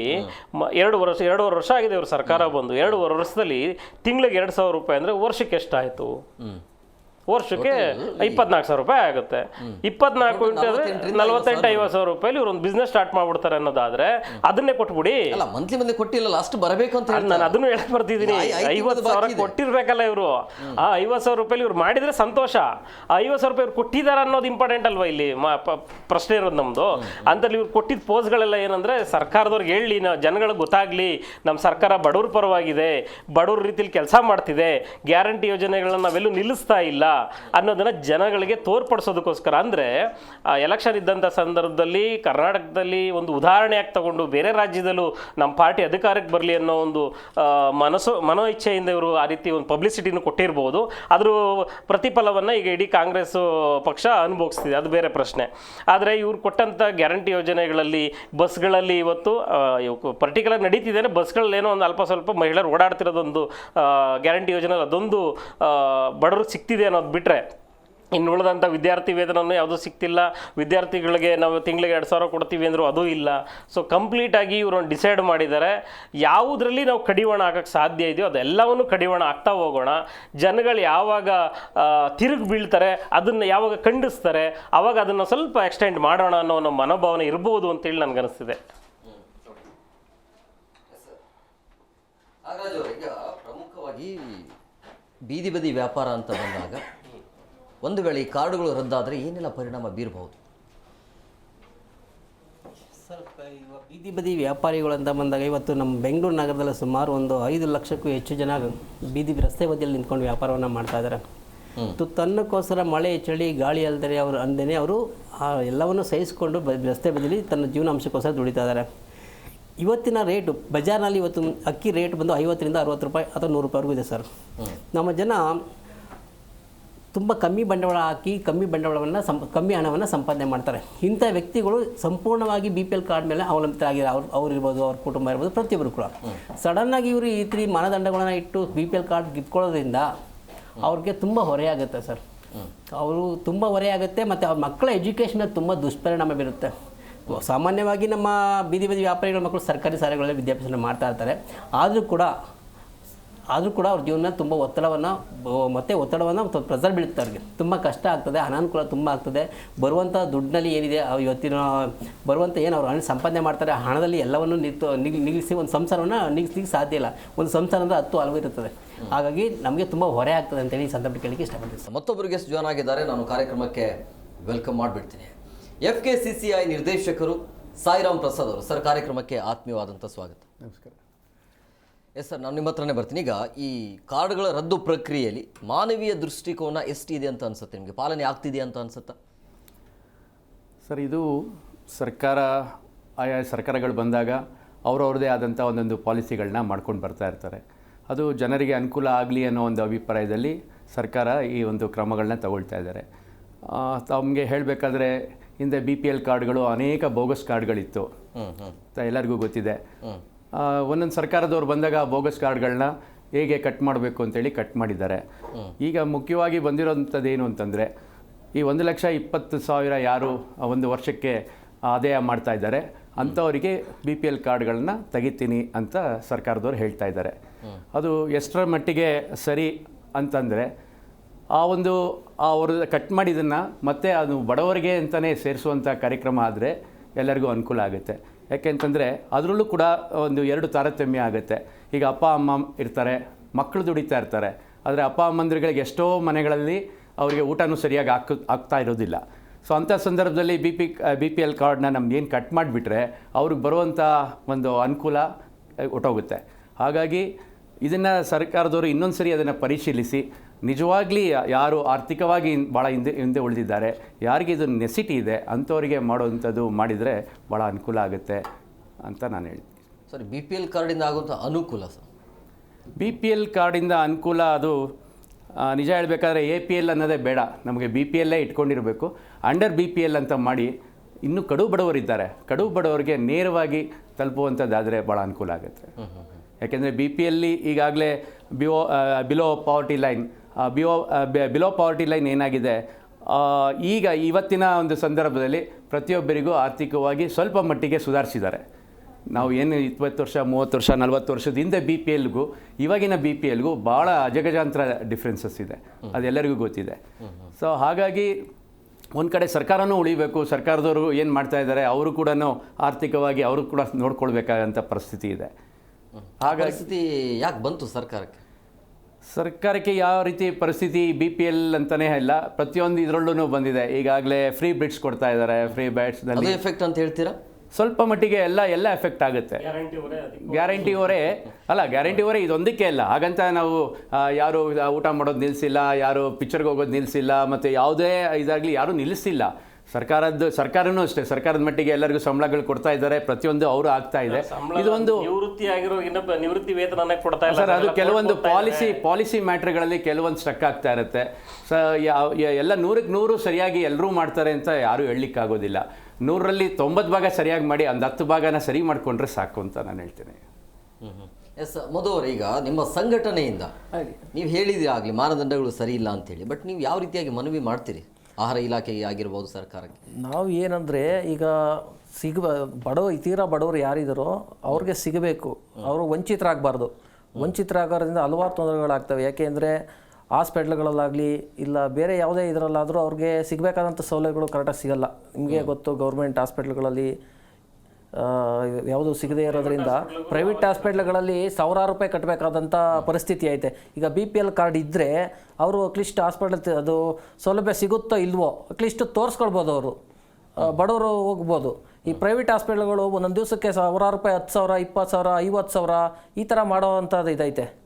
ಹೆಂಗೆ ಅವ್ರು ಮಾಡ್ತಾರೆ? ಈ ಥರ ತೆಗೆದಾಕಿದ್ರೆ ಅವ್ರು ಯಾವ ಥರ ಜೀವನ ಮಾಡಬೇಕು? ಅವ್ರು ಜೀವನ ಮಾಡೋಕ್ಕಾಗೋದಿಲ್ಲ. ಅದಕ್ಕೋಸ್ಕರ ಏನು ಹೇಳೋದು, ಸರ್ಕಾರಕ್ಕೆ ಬಡವ್ರಿಗೆ ಸಿಗುವಂಥದ್ದು ಸಿಗಲೇಬೇಕು, ಅದನ್ನು ಕಡಿತ ಮಾಡಬಾರ್ದು. ಸರಿಯಾದ ರೀತಿಯಲ್ಲಿ ಹೌದು ಕ್ರಮ ಕೈಗೊಳ್ಳಬೇಕು. ಅದು ಯಾರು ನೀವು ಏನು ಸರ್ಕಾರದ ಮಾನದಂಡ ಏನೈತೋ ಅದ್ರ ಮೇಲೆ ಯಾರೇ ಇರೋರಿದ್ರು ತೆಗೆದಾಕ್ಲಿ, ಅದೇನು ಪರವಾಗಿಲ್ಲ, ನಾವು ಬೇಡ ಅಂತೇನು ಹೇಳೋದಿಲ್ಲ. ಆದರೆ ಏನಂದರೆ ಬಡವ್ರಿಗಂತೂ ಸಿಗಲೇಬೇಕು, ಅವ್ರಿಗೆ ಮೋಸ ಆಗಬಾರ್ದು ಅನ್ನೋದೇ ನಮ್ಮ ಉದ್ದೇಶ. ಎಸ್ ಗೌಡ್ರ, ಈಗ ಈ ರದ್ದು ಪ್ರಕರಣ ಏನು ನಡೀತಿದೆಯಲ್ಲ, ಅಂದರೆ ಕಾರ್ಡ್ಗಳನ್ನ ರದ್ದು ಮಾಡಬೇಕು ಅನ್ನೋಂಥ ವಿಚಾರ ಅಂತ ಬಂದಾಗ ಇದರಲ್ಲಿ ಬಡವರು ಬಲಿ ಆಗ್ತಿದ್ದಾರೆ ಅಂತ ಅನ್ಸುತ್ತಾ? ಆಗ್ತಿದಾರಲ್ಲ ಸರ್. ಈಗ ನಾವು ಕಣ್ಣಿನ ಆಸ್ಪತ್ರೆಗೆ ಹೋದರೆ ಒಂದು ಎಕ್ಸಾಂಪಲ್, ಹೆಸರು ಬೇಡ, ಅದು ಒಂದು ಉತ್ತಮವಾಗಿ ಕೆಲಸ ಮಾಡ್ತಿದೆ ಆಸ್ಪತ್ರೆ. ಅಲ್ಲಿಗೆ ಯಾರಾದರೂ ಬಡವರು ಕಣ್ ಟೆಸ್ಟ್ ಮಾಡಿಸೋದಕ್ಕೆ ಹೋಗ್ತೀವಿ ಅಂದರೆ ನಮ್ಮ 300 ರೂಪಾಯಿ ಚಾರ್ಜ್ ಮಾಡ್ತಾರೆ. ಯಾರೇ ಹೋದರೂ 300 ರೂಪಾಯಿ ಫಸ್ಟ್ ಎಂಟ್ರಿ ಫೀಸೇ ಇದೆ. ಆದರೆ ನಾವು BPL ಕಾರ್ಡ್ ಕೊಟ್ಟರೆ ಆ ಫೀಸ್ ಇಲ್ಲ. ಕಂಪ್ಲೀಟ್ ನಮ್ಮ ಕಣ್ಣು ಏನಾಗಿದೆ, ಯಾವ ಸ್ಥಿತಿಲಿದೆ, ಅಥವಾ ಯಾವ ರೀತಿ ಮುಂದಿನ ಟ್ರೀಟ್ಮೆಂಟ್ ತಗೋಬೇಕು ಅನ್ನೋವರೆಗೂ ಪೂರ್ತಿ ಚೆಕಪ್ ಮಾಡಿ ಹೇಳೋವರೆಗೂ ಫ್ರೀ ಆಫ್ ಕಾಸ್ಟಲ್ಲಿ ಮಾಡ್ತಿದ್ದಾರೆ. ಸೊ ಅಂಥ ಸಂದರ್ಭದಲ್ಲಿ ಇವರು ಈಗ ನಮ್ಮ ಸ್ನೇಹಿತರು ಹೇಳ್ದಂಗೆ ಇವತ್ತು ತಂದೆ ತಾಯಿಗಳನ್ನು ಮತ್ತು ವಯಸ್ಸಾದವರನ್ನು ಕಾಯಿಲೆಗೆ ಬಿದ್ದಂಥವ್ರ ವ್ಯಕ್ತಿಗಳನ್ನು ಇವತ್ತು ನಾವು ಭಾವನೆ ಮಾಡೋದ್ರಲ್ಲಿ ಕಡಿಮೆ ಮಾಡ್ತಿದ್ದೀವಿ. ಯಾಕೆ ಅಂದರೆ ಹಾಸ್ಪಿಟ್ಲಿಗೆ ಅವ್ರು ಎಲ್ಲಿ ಅಡ್ಮಿಟ್ ಮಾಡ್ಕೊಂಡ್ಬಿಡ್ತಾರೋ, ಎಲ್ಲಿ ವಾರಾನ್ಗಟ್ಟಲೆ ಅಡ್ಮಿಟ್ ಮಾಡ್ಕೊಂಡ್ಬಿಡ್ತಾರೋ. ಯಾಕೆಂದರೆ ಅಂಥ ಅವ್ಯವಸ್ಥೆಯಲ್ಲಿ ನಾವು ಬದುಕಿದ್ದೀವಿ, ಕೇಳಿದ್ದೀವಿ ಕೂಡ. ಸುಮ್ಮನೆ ಜ್ವರ ಅಂತ ಓದೋನ್ನ ವಾರಾನ್ಗಟ್ಟಲೆ ಅಡ್ಮಿಟ್ ಮಾಡಿಕೊಂಡು ಲಕ್ಷಾಂತರ ರೂಪಾಯಿ ಬಿಲ್ ಮಾಡಿರೋದನ್ನ ನಾವು ಕೇಳ್ಪಟ್ಟಿದ್ದೀವಿ. ಅಂಥ ಸಂದರ್ಭದಲ್ಲಿ ಇಂಥ ಸಂದರ್ಭದಲ್ಲಿ ಅಂತಹ ಒಂದು ವ್ಯಕ್ತಿಗಳಿಗೆ ಈ BPL ಕಾರ್ಡು ಒಂಥರ ಏನಂತಾರೆ, ಇದು ಅಮೃತ ಇದ್ದಂಗೆ, ಸಂಜೀವಿನಿ ಇದ್ದಂಗೆ. ಅಂಥದ್ದನ್ನು ಇವ್ರು ಕಿತ್ಕೊಳ್ತಾ ಇರೋದು ನಿಜವಾಗ್ಲೂ ಫಲಾನುಭವಿಗಳಿಗಾಗ್ತಿದೆ. ಇವ್ರು ಪರಿಷ್ಕರಣೆ ಮಾಡಲಿ, ಇವ್ರು ಮುಂದಾಲೋಚನೆ ಮಾಡ್ದೇನೆ, ಪರಿಷ್ಕರಣೆ ಮಾಡ್ದೇನೆ, ಏಕಾಏಕಿ ಅಂದರೆ ಪೂರ್ವ ವಿಚಾರ ತಿಳಿದೇನೆ ಏಕಾಏಕಿ ರದ್ದು ಮಾಡಿಬಿಡೋದು. ಅದನ್ನು ಮಾಡಿದಾಗ ಏನಾಗುತ್ತೆ, 1 ತಿಂಗಳು 2 ತಿಂಗಳು, ಈಗ ಪ್ರತಿದಿನ ನಾನು ಅಥವಾ ಪ್ರತಿ ತಿಂಗಳು ಒಮ್ಮೆ 1 ಸತಿ 2 ಸತಿ ನಾನು ಹಾಸ್ಪಿಟ್ಲಿಗೆ ಹೋಗಿ ಬರ್ತಿರ್ತೀನಿ. ಇವರು BPL ಕಾರ್ಡ್ ರದ್ದು ಮಾಡಿಬಿಟ್ರೆ ಸೊ ನಾನು ಆ ಹಣ ಎಲ್ಲಿಂದ ತರೋದು? ಆಯ್ತಪ್ಪ, 2,000 ರೂಪಾಯಿ ದುಡ್ಡು ಬರ್ತಿದ್ಯಾ, ನಮ್ಮ ಸಚಿವರು 2,000 ರೂಪಾಯಿ ದುಡ್ಡು ಹಾಕ್ತಿದ್ದಾರಾ, ತಡಿ ನಮ್ಮ ತಾಯಿನೋ ನಮ್ಮ ತಂಗಿ ನಮ್ಮ ಚಿಕ್ಕಮ್ಮನೋ ಹೋಗಿ ಹಾಸ್ಪಿಟ್ಲಿಗೆ ತೋರಿಸೋಣ ನನಗೆ ಅದು ಬರ್ತಿಲ್ವೇ? ಅದು 5-6 ತಿಂಗಳಿಂದ ಬಾಕಿ ಉಳಿದಿದೆ. ಇವ್ರನ್ನ ಕೇಳಿದ್ರೆ CM ಕೇಳು ಅಂತಾರೆ, CM ಕೇಳಿದ್ರೆ ನನ್ನೇನು ಕೇಳ್ತೀಯಮ್ಮ ಅಂತಾರೆ. ಈ ಒಂದು ವ್ಯವಸ್ಥೆಯಲ್ಲಿ ಬದುಕ್ತಿದ್ದೀವಿ. ಹಾಗಾಗಿ ಇವ್ರು ಮಾಡ್ತಿರೋದು ಕರೆಕ್ಟ್ ಇದೆ, ಯಾವತ್ತೋ ಮಾಡಬೇಕಿತ್ತು. ಅಟ್ಲೀಸ್ಟ್ ಈ ಸರ್ಕಾರ ಬಂದು ಪರಿಷ್ಕರಣೆ ಮಾಡ್ತಿದೆ ಅನ್ನೋದೊಂದು ಖುಷಿ ಇದೆ ನಮಗೆ. ಆದರೆ ಪರಿಷ್ಕರಣೆ ಮಾಡುವ ಬರದಲ್ಲಿ ನಿಜವಾದ ಫಲಾನುಭವಿಗಳಿಗೆ, ನಿಜವಾಗಿಯೂ ಅತ್ಯವಶ್ಯಕತೆ ಇರುವಂಥವ್ರಿಗೆ ಎಫೆಕ್ಟ್ ಆಗಬಾರ್ದಲ್ಲ. ಹಾಗಾಗಿ ಇವರು, ನಾನು ಅವಾಗಲೇ ಹೇಳ್ದಂಗೆ, ಯಾವುದಾದ್ರೂ ಒಂದು ಪ್ರಮಾಣದಲ್ಲಿ ಯಾವುದಾರ ಒಂದು ರೀತಿಯಲ್ಲಿ ಇವರು ನಿಜವಾದ ಫಲಾನುಭವಿಗಳ್ಯಾರು, ಫಲಾನುಭವಿಗಳು ಅಲ್ಲದವರು ಯಾರಿದ್ದಾರೆ ಅಂಥವ್ರನ್ನ ಇವರು ಮಾಡಬೇಕಿದ್ದ ಮೇಲೆ ಇಡೀ ರಾಜ್ಯದಲ್ಲಿ ಹಲವಾರು ಸಾಮಾಜಿಕ ಹೋರಾಟಗಾರರು ಒಂದಷ್ಟು ದೂರುಗಳನ್ನ ಕೊಟ್ಟಿದ್ದಾರೆ. ಸರ್ಕಾರಿ ಕಚೇರಿಯಲ್ಲಿ ಸರ್ಕಾರಿ ನೌಕರರುಗಳು BPL ಕಾರ್ಡ್ ತೊಗೊಂಡಿದ್ದಾರೆ, ರದ್ದು ಮಾಡಿ. ಅರೆ ಸರ್ಕಾರಿ ನೌಕರರು BPL ಕಾರ್ಡ್ ತೊಗೊಂಡಿದ್ದಾರೆ, ರದ್ದು ಮಾಡಿ ಅಂತೇಳಿ ಇಡೀ ರಾಜ್ಯದಲ್ಲಿ ಬೇಕಾದ್ರೆ ಇವರು ತೆಗೆದು ನೋಡಲಿ. ಇಲ್ಲ ಅಂದ್ರೆ 15,000 ದೂರು ಅರ್ಜಿಗಳು ಇವ್ರ ಹತ್ರ ಬಿದ್ದಿದೆ. ಸೊ ಅಂಥದನ್ನು ಯಾಕೆ ಇವ್ರು ಮಾಡ್ತಿಲ್ಲ? ಅಂಥದನ್ನು BPL ಕಾರ್ಡ್ ರದ್ದು ಮಾಡಿದ್ದಾರೆ ಅವರು, ಅಂಥದನ್ನು ಮಾಡ್ತಿಲ್ಲ. ಯಾಕೆ ಅಂದರೆ ಒಂದೇ ಮನೇಲಿರೋರಲ್ಲ ಇವರೆಲ್ಲ, ಚಿಕ್ಕಪ್ಪ ದೊಡ್ಡಪ್ಪನ ಮಕ್ಕಳಿದ್ದಂಗೆ. ಹಾಗಾಗಿ ಇವ್ನ ಮೇಲೆ ಅವ್ನು ಮಾಡಲ್ಲ, ಅವನ ಮೇಲೆ ಇವ್ನು ಮಾಡಲ್ಲ. ಆದರೆ ಎಲ್ಲ ಹೊರೆಗಳು ಏನೇ ಆಗಲಿ, ಯಾವುದೇ ಸರ್ಕಾರ ಬರಲಿ, ಯಾವುದೇ ಪರಿಷ್ಕರಣೆ ಆಗಲಿ, ಯಾವುದೇ ಯೋಜನೆಗಳಾಗಲಿ, ಬಡವರನ್ನು, ಮಧ್ಯಮ ವರ್ಗದವರನ್ನು ಉದ್ದೇಶವನ್ನಾಗಿ ಇಟ್ಕೊಂಡು ಅವರ ಮೇಲೊಂದು ಅನುಕಂಪವನ್ನಾದರೂ ಇಟ್ಕೊಂಡು ಒಂದು ಕೆಲಸವನ್ನು ಮಾಡಬೇಕಾಗತ್ತೆ. ಇವರು ಏಕಾಏಕಿ ಇವರು ಮಾಡ್ತಿರೋದು ನಿಜವಾಗ್ಲೂ ಇವ್ರು ಯಾಕೆ ಇದನ್ನು ಮಾಡಿದ್ರು ಅನ್ನೋದಾದರೆ ಗ್ಯಾರಂಟಿ ವರೆ ಇವತ್ತು ಸರ್ಕಾರದ ಮೇಲೆ ಬೀಳ್ತಿದೆ. ಎಲ್ಲರೂ ಹೇಳ್ತಾರೆ, ಇಲ್ಲ ಈ CM ಹೇಳ್ಬೋದು, ಗ್ಯಾರಂಟಿ ವರೆ ನಮಗೇನು ಬಿದ್ದಿಲ್ಲ ರೀ, ನಾವೇನು ನಿಲ್ಲಿಸ್ಬಿಟ್ಟಿದ್ದಾವೇನ್ರಿ ಅಂತಾರೆ. ಹೌದ್ರಿ, ನಿಲ್ಸಿರೋದು ಕಣ್ಮುಂದೆ ಕಾಣ್ತಿದೆಯಲ್ಲ. ನಾವು ಹೇಳಬೇಕಾಗಿಲ್ಲ, ನೀವೇ ತೋರಿಸಿ ಎಷ್ಟು ಜನ ಕೊಟ್ಟಿದ್ದೀರಿ ಅಂತ. 5 kg ಅಕ್ಕಿ ಬದಲು ದುಡ್ಡು ಬರ್ತಿಲ್ಲ, 2,000 ರೂಪಾಯಿ ಮಹಿಳೆಯರಿಗೆ ಬರ್ತಿಲ್ಲ, ಮತ್ತೇನು ಮಾಡೋದು? ಈಗ ನಿಮ್ಮ ಸರ್ಕಾರ 2,000 ರೂಪಾಯಿ ಕೊಡುತ್ತೆ, ಈ ಸರ್ಕಾರ 5 ವರ್ಷ ಗಟ್ಟಿಯಾಗಿ ನಿಂತಿರುತ್ತೆ ಅನ್ನೋ ನಂಬಿಕೆ ಮೇಲೆ ಯಾರೋ ಒಬ್ಳು ಮಹಿಳೆ ಚೀಟಿ ಹಾಕಿರ್ತಾಳೆ. ನಡೀತಾ ಇದೆ ಅಂತ ಅನ್ಸುತ್ತಾ? ಏನು ಹೇಳಿ? ಗ್ಯಾರಂಟಿ ಮೇಲೆ ಈ ಸರ್ಕಾರ ನಡೀತಿದೆಯಾ ಅಂತ? ಸರ್, ಗ್ಯಾರಂಟಿ ಮೇಲೆ ಈಗ ನಡೀತಿರ್ಬೋದು, ಬಟ್ ಮುಂದೆ ಬರೋದಿಲ್ಲ. ಈಗ ಕೊಡ್ತೀವಿ ಅಂತ ಹೇಳಿದರೆ ಅದು ಅರ್ಧಂಬರ್ಧ ಕೊಡ್ತೀವಿ ಅಂದ್ರೆ ಗ್ಯಾರಂಟಿ ಯೋಜನೆ ಕೊಡ್ತೀವಿ ಅನ್ನೋ ಆಧಾರದ ಮೇಲೆ ಇವ್ರು ಬಂದು ಕೂತಿರೋದು. ಮತ್ತೆ ವಚನ ಭ್ರಷ್ಟರಾಗಬಾರ್ದಲ್ಲ, ಆ ವಚನ ಭ್ರಷ್ಟರಾಗಬಾರ್ದು ಅಂತೇಳಿ 6 ತಿಂಗಳಿಗೋ 3 ತಿಂಗಳಿಗೋ ಒಂದಷ್ಟು ಬಿಸಾಕ್ತಾ ಇರುವಂಥದ್ದು. ತಗೊಳ್ಳಿ, ನಾವಿನ್ನು ಬದುಕಿದ್ದೀವಿ, ಕೊಡ್ತೀವಿ ಅಂತ. ಆಮೇಲೆ ಯಾವ್ದಾದ್ರು ಮಾಧ್ಯಮದವ್ರು ಪ್ರಶ್ನೆ ಮಾಡಿಬಿಟ್ರೆ ಅವಾಗ ತೋರಿಸ್ಬೇಕಲ್ಲ, ಈಗ ಕೊಟ್ಟಿದ್ದೀವಪ್ಪ, ಇನ್ನು 3 ತಿಂಗಳ ದಿನ ಸರ್ವರ್ ಸ್ಟ್ರಕ್ ಆಗಿದೆ, ಅಲ್ಲಿ ಸ್ಟ್ರಕ್ ಆಗಿದೆ ಅಂತ ಹೇಳ್ಬೇಕಲ್ಲ. ಅವ್ನು ಕುಂಟು ನೆಪ ಹೇಳ್ಕೊಂಡು ಹೆಂಗೋ ಸಾಗಿಸ್ಬಿಡೋಣ ಅಂಥದ್ರಲ್ಲಿ ಇಂಥ ಒಂದು ಹೊಡೆಯೋದು ಅಂಥದ್ದು. ಈಗ BPL ಕಾರ್ಡ್ಗೆ ಹೊಡಿತಿದ್ದಾರೆ. ನೆಕ್ಸ್ಟ್ ಮೇ ಬಿ ಹಳ್ಳಿಯಲ್ಲಿ ಈ ಏನು ಮಹಿಳೆಯರು ದುಡ್ಡು ಬರ್ತಿದೆಯಲ್ಲ, ನೀವು BPL ಕಾರ್ಡ್ ರದ್ದಾಗಿದೆ ಅಂದರೆ ನೀವು ಶ್ರೀಮಂತರು, ನಿಮಗೂ 2,000 ರೂಪಾಯಿ ಕೊಡಲ್ಲ ನಾವು ಅಂತ ಹೇಳೋ ದಿನಗಳಲ್ಲಿ ಬಂದರೂ ಬರ್ಬೋದು. ಇದು ಮತದಾರರು ಎಚ್ಚರಿಕೆಯಿಂದ ಇರಬೇಕಿನ್ನ. ಈ ಗ್ಯಾರಂಟಿಗಳು ಏನಾಗಿದೆ, ಗ್ಯಾರಂಟಿ ಒಂದು ಟ್ರೆಂಡ್ ಆಗಿಬಿಟ್ಟಿದೆ. ಈಗ ಒಂದೊಂದು ಟ್ರೆಂಡ್ ಒಂದೊಂದ್ಸರಿ ಬರ್ತಾ ಇರುತ್ತೆ. ಈಗ ಗ್ಯಾರಂಟಿ ಟ್ರೆಂಡ್ ನಮ್ಮ ಕರ್ನಾಟಕದಲ್ಲೇ ಅಂತಲ್ಲ, ನೀವು ರಾಷ್ಟ್ರದಲ್ಲಿ ಯಾವುದೇ ಎಲೆಕ್ಷನ್ ಆಗಲಿ ಇವಾಗ ಈ ಗ್ಯಾರಂಟಿ ಮುಂದಿಟ್ಕೊಂಡ್ರೆ ಆ ಪಕ್ಷ ಗೆಲ್ಲಂತ ಆಸೆ ತೋರಿಸ್ಬಿಟ್ಟಿದಾರಲ್ಲ, ಅದನ್ನ ಕ್ಯಾನ್ಸಲ್ ಮಾಡೋಕ್ಕೂ ಆಗಲ್ಲ. ಈಗ ಆಗೋದೇ ಇಲ್ಲ. ಈಗ ನಿಮ್ಮ ಮುಂದೆ ಯಾವ ಸರ್ಕಾರ ಬರಲಿ, ನಾಳೆ BJP ಬರಲಿ ಅಥವಾ ಕಾಂಗ್ರೆಸ್ ಇನ್ನೊಂದ್ಸರಿ ಬರಲಿ, ಯಾವುದೇ ಕಾರಣಕ್ಕೂ ಅವರು ವಾಪಸ್ ತಗೊಳ್ಳಿಕ್ಕೆ ಆಗೋಲ್ಲ. ಯಾಕೆಂದ್ರೆ ಇದು ಒಂದ್ಸರಿ ಜನಕ್ಕೆ ಅಡಿಟ್ ಆಗಿಬಿಟ್ಟಿದ್ದಾರೆ. ಸೊ ಇದರಿಂದ ವಾಪಸ್ ತಗೊಂಡ್ರೆ ಅವ್ರಿಗೆ ಖಂಡಿತ ಯಾವುದೇ ಸರ್ಕಾರ ಇರಲಿ ಅವ್ರಿಗೆ ಬಹಳ ಕೆಟ್ಟ ಹೆಸರು ಬರುತ್ತೆ. ಒಂದು ಸಾರಿ ಗ್ಯಾರಂಟಿ ಅನ್ನುವಂಥ ರುಚಿಯನ್ನು ಜನಕ್ಕೆ ತೋರಿಸ್ಬಿಟ್ರೆ ಅದನ್ನು ಜನ ಬಿಡ್ಲಿಕ್ಕೆ ರೆಡಿ ಇಲ್ಲ. ಇವಾಗ ಶಕ್ತಿ ಯೋಜನೆಯನ್ನು ಜಾರಿಗೆ ತಂದಿದ್ದಾರೆ. ನೆಕ್ಸ್ಟ್ ಬರುವಂಥ ಸರ್ಕಾರ ಏನಾದರೂ ಶಕ್ತಿ ಯೋಜನೆಯನ್ನು ನಾನು ನಿಲ್ಲಿಸ್ತೀನಿ ಅಂತ ಹೇಳಿದ್ರೆ ಮಹಿಳೆಯರು ಸುಮ್ಮನೆ ಇರ್ತಾರಾ? ಅವ್ರ ವಿರುದ್ಧನೇ ದಂಗೆ ಹೇಳ್ತಾರೆ. ಇದು ವಾಸ್ತವಾಂಶ ಸತ್ಯ. ತೆಲಂಗಾಣದಲ್ಲಿ ಗ್ಯಾರಂಟಿಗಳನ್ನ ಕೊಟ್ಟ ಮೇಲೆನೆ ತೆಲಂಗಾಣದಲ್ಲಿ ಅಲ್ಲಿ ಬದಲಾಗೋಯ್ತು. 17 ವರ್ಷದಿಂದ ಇದ್ದಂತ ಗವರ್ಮೆಂಟ್ ನ ಈ ಒಂದು ಗ್ಯಾರಂಟಿಗಳ ಮೇಲೆ ಬದಲಾಗಿ ಮಾಡ್ಕೊಂಡ್ರು. ಬಿಹಾರ್ನಲ್ಲಿ ತಗೊಳ್ಳಿ, ಈಗ ನಾಳೆ ತಮಿಳ್ನಾಡಲ್ಲಿ ತಗೊಳ್ಳಿ. ತಮಿಳ್ನಾಡಲ್ಲಿ ನಿಜ ಹೇಳ್ಬೇಕಂದ್ರೆ ಅವ್ರು ಹೇಳ್ಕೊಟ್ಟದಂತದೇ ನಮ್ಮ ಇಡೀ ರಾಷ್ಟ್ರಕ್ಕೆ. ತಮಿಳ್ನಾಡಲ್ಲಿ ಕೊಡ್ತಾ ಇದ್ರು, ಟಿವಿಗಳು ಫ್ರೀ ಕೊಟ್ರು, ವಿದ್ಯುತ್ ಫ್ರೀ ಕೊಟ್ರು, ಸಾಕಷ್ಟು ಎಲ್ಲ ಪ್ರತಿಯೊಂದು ಫ್ರೀ ಕೊಟ್ರು. ನಮ್ಗೆ ಅವಾಗ ಕಿಟ್ ಅಂತ ಮಾಡಿದ್ರು ಅವರು. ಜನರಿಗೆ ಅರ್ಥ ಆಗ್ತಾರೆ ಸರ್, ಎಲ್ಲವನ್ನ ಫ್ರೀ ಕೊಟ್ಟು ಎಲ್ಲ ರೇಟ್ಗಳು ಜಾಸ್ತಿ ಮಾಡ್ತಿದೆ. ಅಲ್ಲಿ ಒಂದ್ ಕೈಯಿಂದ ಕೊಡ್ತಿದ್ದಾರೆ, ಇನ್ನೊಂದ್ ಕೈಯಿಂದ ಕಿತ್ಕೊಳ್ತಿದ್ದಾರೆ. ಇದು ಜನರಿಗೆ ಅರ್ಥ ಆಗ್ತಾ ಇಲ್ಲ ಸರ್. ಒಂದ್ ಕಡೆ ಅದಾದ್ರೆ ಇನ್ನೊಂದ್ ಕಡೆ ಏನಾಗುತ್ತೆ ಸರ್, ಉದ್ಯೋಗ ಕೊಡ್ಲಿಕ್ಕೂ ನಮಗೆ ಬಹಳ ಕಷ್ಟ ಆಗುತ್ತೆ. ಯಾಕೆಂದ್ರೆ ಉದ್ಯೋಗ ಮಾಡ್ಲಿಕ್ಕೆ ಜನನೇ ಬರೋದಿಲ್ಲ. ಎಲ್ಲ ನಾವು ಫ್ರೀ ಬಿಡ್ಸ್ ಎಲ್ಲರಿಗೂ ಕೊಡ್ತಾ ಇದ್ರೆ ಮನೆಗೆ ಜನನೇ ಸಿಗೋದಿಲ್ಲ ಸರ್. ನೋಡಿ, ಹಳ್ಳಿನಲ್ಲಿ ವ್ಯವಸಾಯ ಮಾಡ್ಲಿಕ್ಕೆ ಇಂಡಸ್ಟ್ರಿಗಳಲ್ಲಿ ಕೆಲಸ ಮಾಡೋ ಜನ ಸಿಗೋದಿಲ್ಲ. ಹೋಟೆಲ್ ಇಂಡಸ್ಟ್ರಿಗೆ ಹೋಗಿ ಹೋಟೆಲ್ ಅಲ್ಲಿ ನಿಮ್ಗೆ ಸಪ್ಲೈಯರ್ಗಳಾಗ್ಲಿ ಅವ್ರು ಸಿಗೋದಿಲ್ಲ. ನೀವು ಯಾವುದೇ ಒಂದು ಕ್ಷೇತ್ರಕ್ಕೆ ಹೋಗಿ ಅಲ್ಲಿ ಲೇಬರ್ ಪ್ರಾಬ್ಲಮ್ ಇದೆ. ಇವತ್ತು ಯಾಕೆ ನಮ್ಗೆ ಉತ್ತರ ಭಾರತದಿಂದ ಲೇಬರ್ಸ್ ಇಲ್ಲಿ ಜಾಸ್ತಿ ಬರ್ತಾ ಇದ್ದಾರೆ ಅಂತಂದ್ರೆ ಪಾವರ್ಟಿ ಅಲ್ಲಿ ನಮ್ಗಿಂತ ಅವ್ರದ್ದು ಇನ್ನೂ ಕಮ್ಮಿ ಇರೋದ್ರಿಂದ ಇಲ್ಲಿ ಬಂದ್ರೆ ಒಂದು 15,000 20,000 ಸಂಪಾದನೆ ಮಾಡ್ಬೋದು ಅನ್ನೋ ಒಂದು ದೃಷ್ಟಿನಲ್ಲಿ ಅವ್ರು ಇಲ್ಲಿ ಬರ್ತಾ ಇದ್ದಾರೆ.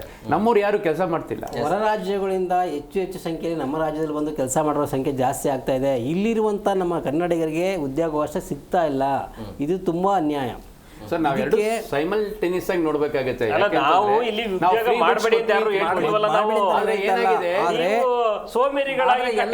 ಸೋಷಿಯಲ್ ಮೀಡಿಯಾದಲ್ಲಿ ಬಿಸಿ ಆಗಿದ್ದೀರಿ, ಇಲ್ಲಿ ಕೆಲಸ ಮಾಡೋರು ಯಾರು ಬಂದ್ರು ಕೆಲಸ ಅಲ್ಲ ಇನ್ನೊಂದು ಏನಾಗಿದೆ ಅಂತಂದ್ರೆ, ಅಲ್ಲ ಫಾರ್ ಎಕ್ಸಾಂಪಲ್ ನಾವು ಯಾರು ಪರವಾಗೂ ಇಲ್ಲ ವಿರುದ್ಧವಾಗೂ ಇಲ್ಲ.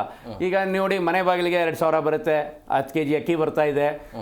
ಅವರು 7 ದಿನ ದುಡಿದ್ರೆ ಇವತ್ತಿನ ದಿವಸ 700 ರೂಪಾಯಿ 600 ರೂಪಾಯಿ ಒಂದ್ ದಿನಕ್ಕೆ ಕೊಡ್ತಾರೆ. 7 ದಿನ ದುಡಿದ್ರೆ ಅವ್ರು ಒಂದು ವಾರದಲ್ಲಿ 3,500 ರೂಪಾಯಿ ಒಬ್ಬರಿಗೆ ಬರುತ್ತೆ. ತನ್ನ ಹೆಂಡತಿನೂ ಜೊತೆಲಿ ಗಂಡ ಹೆಂಡತಿ ಇಬ್ರು ಕೆಲಸ ಮಾಡಿದ್ರೆ 6,000 ರೂಪಾಯಿ ಅವರು ಕಣ್ಣು ಮುಚ್ಕೊಂಡು ದುಡಿತಾ ಇದ್ರು. ಈಗೇನಾಗಿದೆ ಅಂತಂದ್ರೆ ಅವ್ರಿಗೆ ಒಂದಿನ ದುಡಿದ್ರೆ ಸಾಕು, ಮನೆಯಲ್ಲಿ ಅಕ್ಕಿ ಫ್ರೀಯಾಗಿ ಸಿಗ್ತಾ ಇದೆ. ಮತ್ತೆ ಒಂದು 100-200 ರೂಪಾಯಿನಲ್ಲಿ ಎಣ್ಣೆ ಬೆಣ್ಣೆ ಏನು ಬೇಕೋ ಅದನ್ನ ಮನೆಗೆ ಮಸಾಲೆ ಐಟಮ್ಗಳು ತಗೊಳ್ತಾರೆ. ಒಂದು ವಾರ ಪೂರ್ತಿ ಎಂಜಾಯ್ ಮಾಡ್ಕೊಂಡಿರ್ತಾರೆ. ಹಾಗಾಗಿ ಇನ್ನು ಉಳಿದಿದ್ದ ಹಣ ಏನಾರು ಇದ್ದರೆ ಅದನ್ನು ಕುಡಿಲಿಕ್ಕೆ ಉಪಯೋಗಿಸ್ಕೊಂಡ್ಬಿಡ್ತಾರೆ. ಸೊ ಮತ್ತೆ ಬೆಳಗ್ಗೆ 3-4 ದಿನ ಆದಮೇಲೆ ಮತ್ತೊಂದಿನ ಕೆಲಸಕ್ಕೆ ಹೋಗ್ತಾರೆ, ವಾರದಲ್ಲಿ ಒಂದಿನ ಕೆಲಸಕ್ಕೆ ಹೋಗ್ತಾರೆ. ಹಾಗಾಗಿ ನಮಗೆ ಲೇಬರ್ಸು ಪ್ರಾಬ್ಲಮ್ ಶುರು ಆಗಿದೆ. ನೀವು ಬೇರೆ ದೇಶಗಳಲ್ಲಿ ಕಂಪೇರ್ ಮಾಡಿದರೆ ಈ ಥರ ಇಲ್ಲ.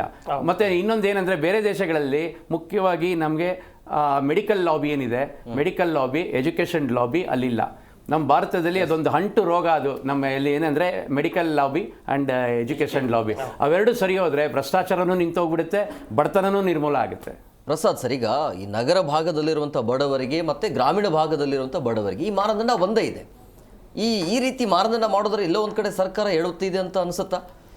ಸ್ವಲ್ಪ. ಯಾಕೆಂದರೆ ಗ್ರಾಮೀಣ ಪ್ರದೇಶದಲ್ಲಿಗೂ ಮತ್ತು ನಗರ ಪ್ರದೇಶಕ್ಕೂ, ನಗರದಲ್ಲಿ ಹೇಗಾದರೂ ಮಾಡಿ ಸ್ವಲ್ಪ ಸಂಪಾದನೆ ಮಾಡುವಂಥ ಒಂದು ಕೆಪಾಸಿಟಿ ಬೆಳೆಸ್ಕೊಂಡಿರ್ತಾರೆ.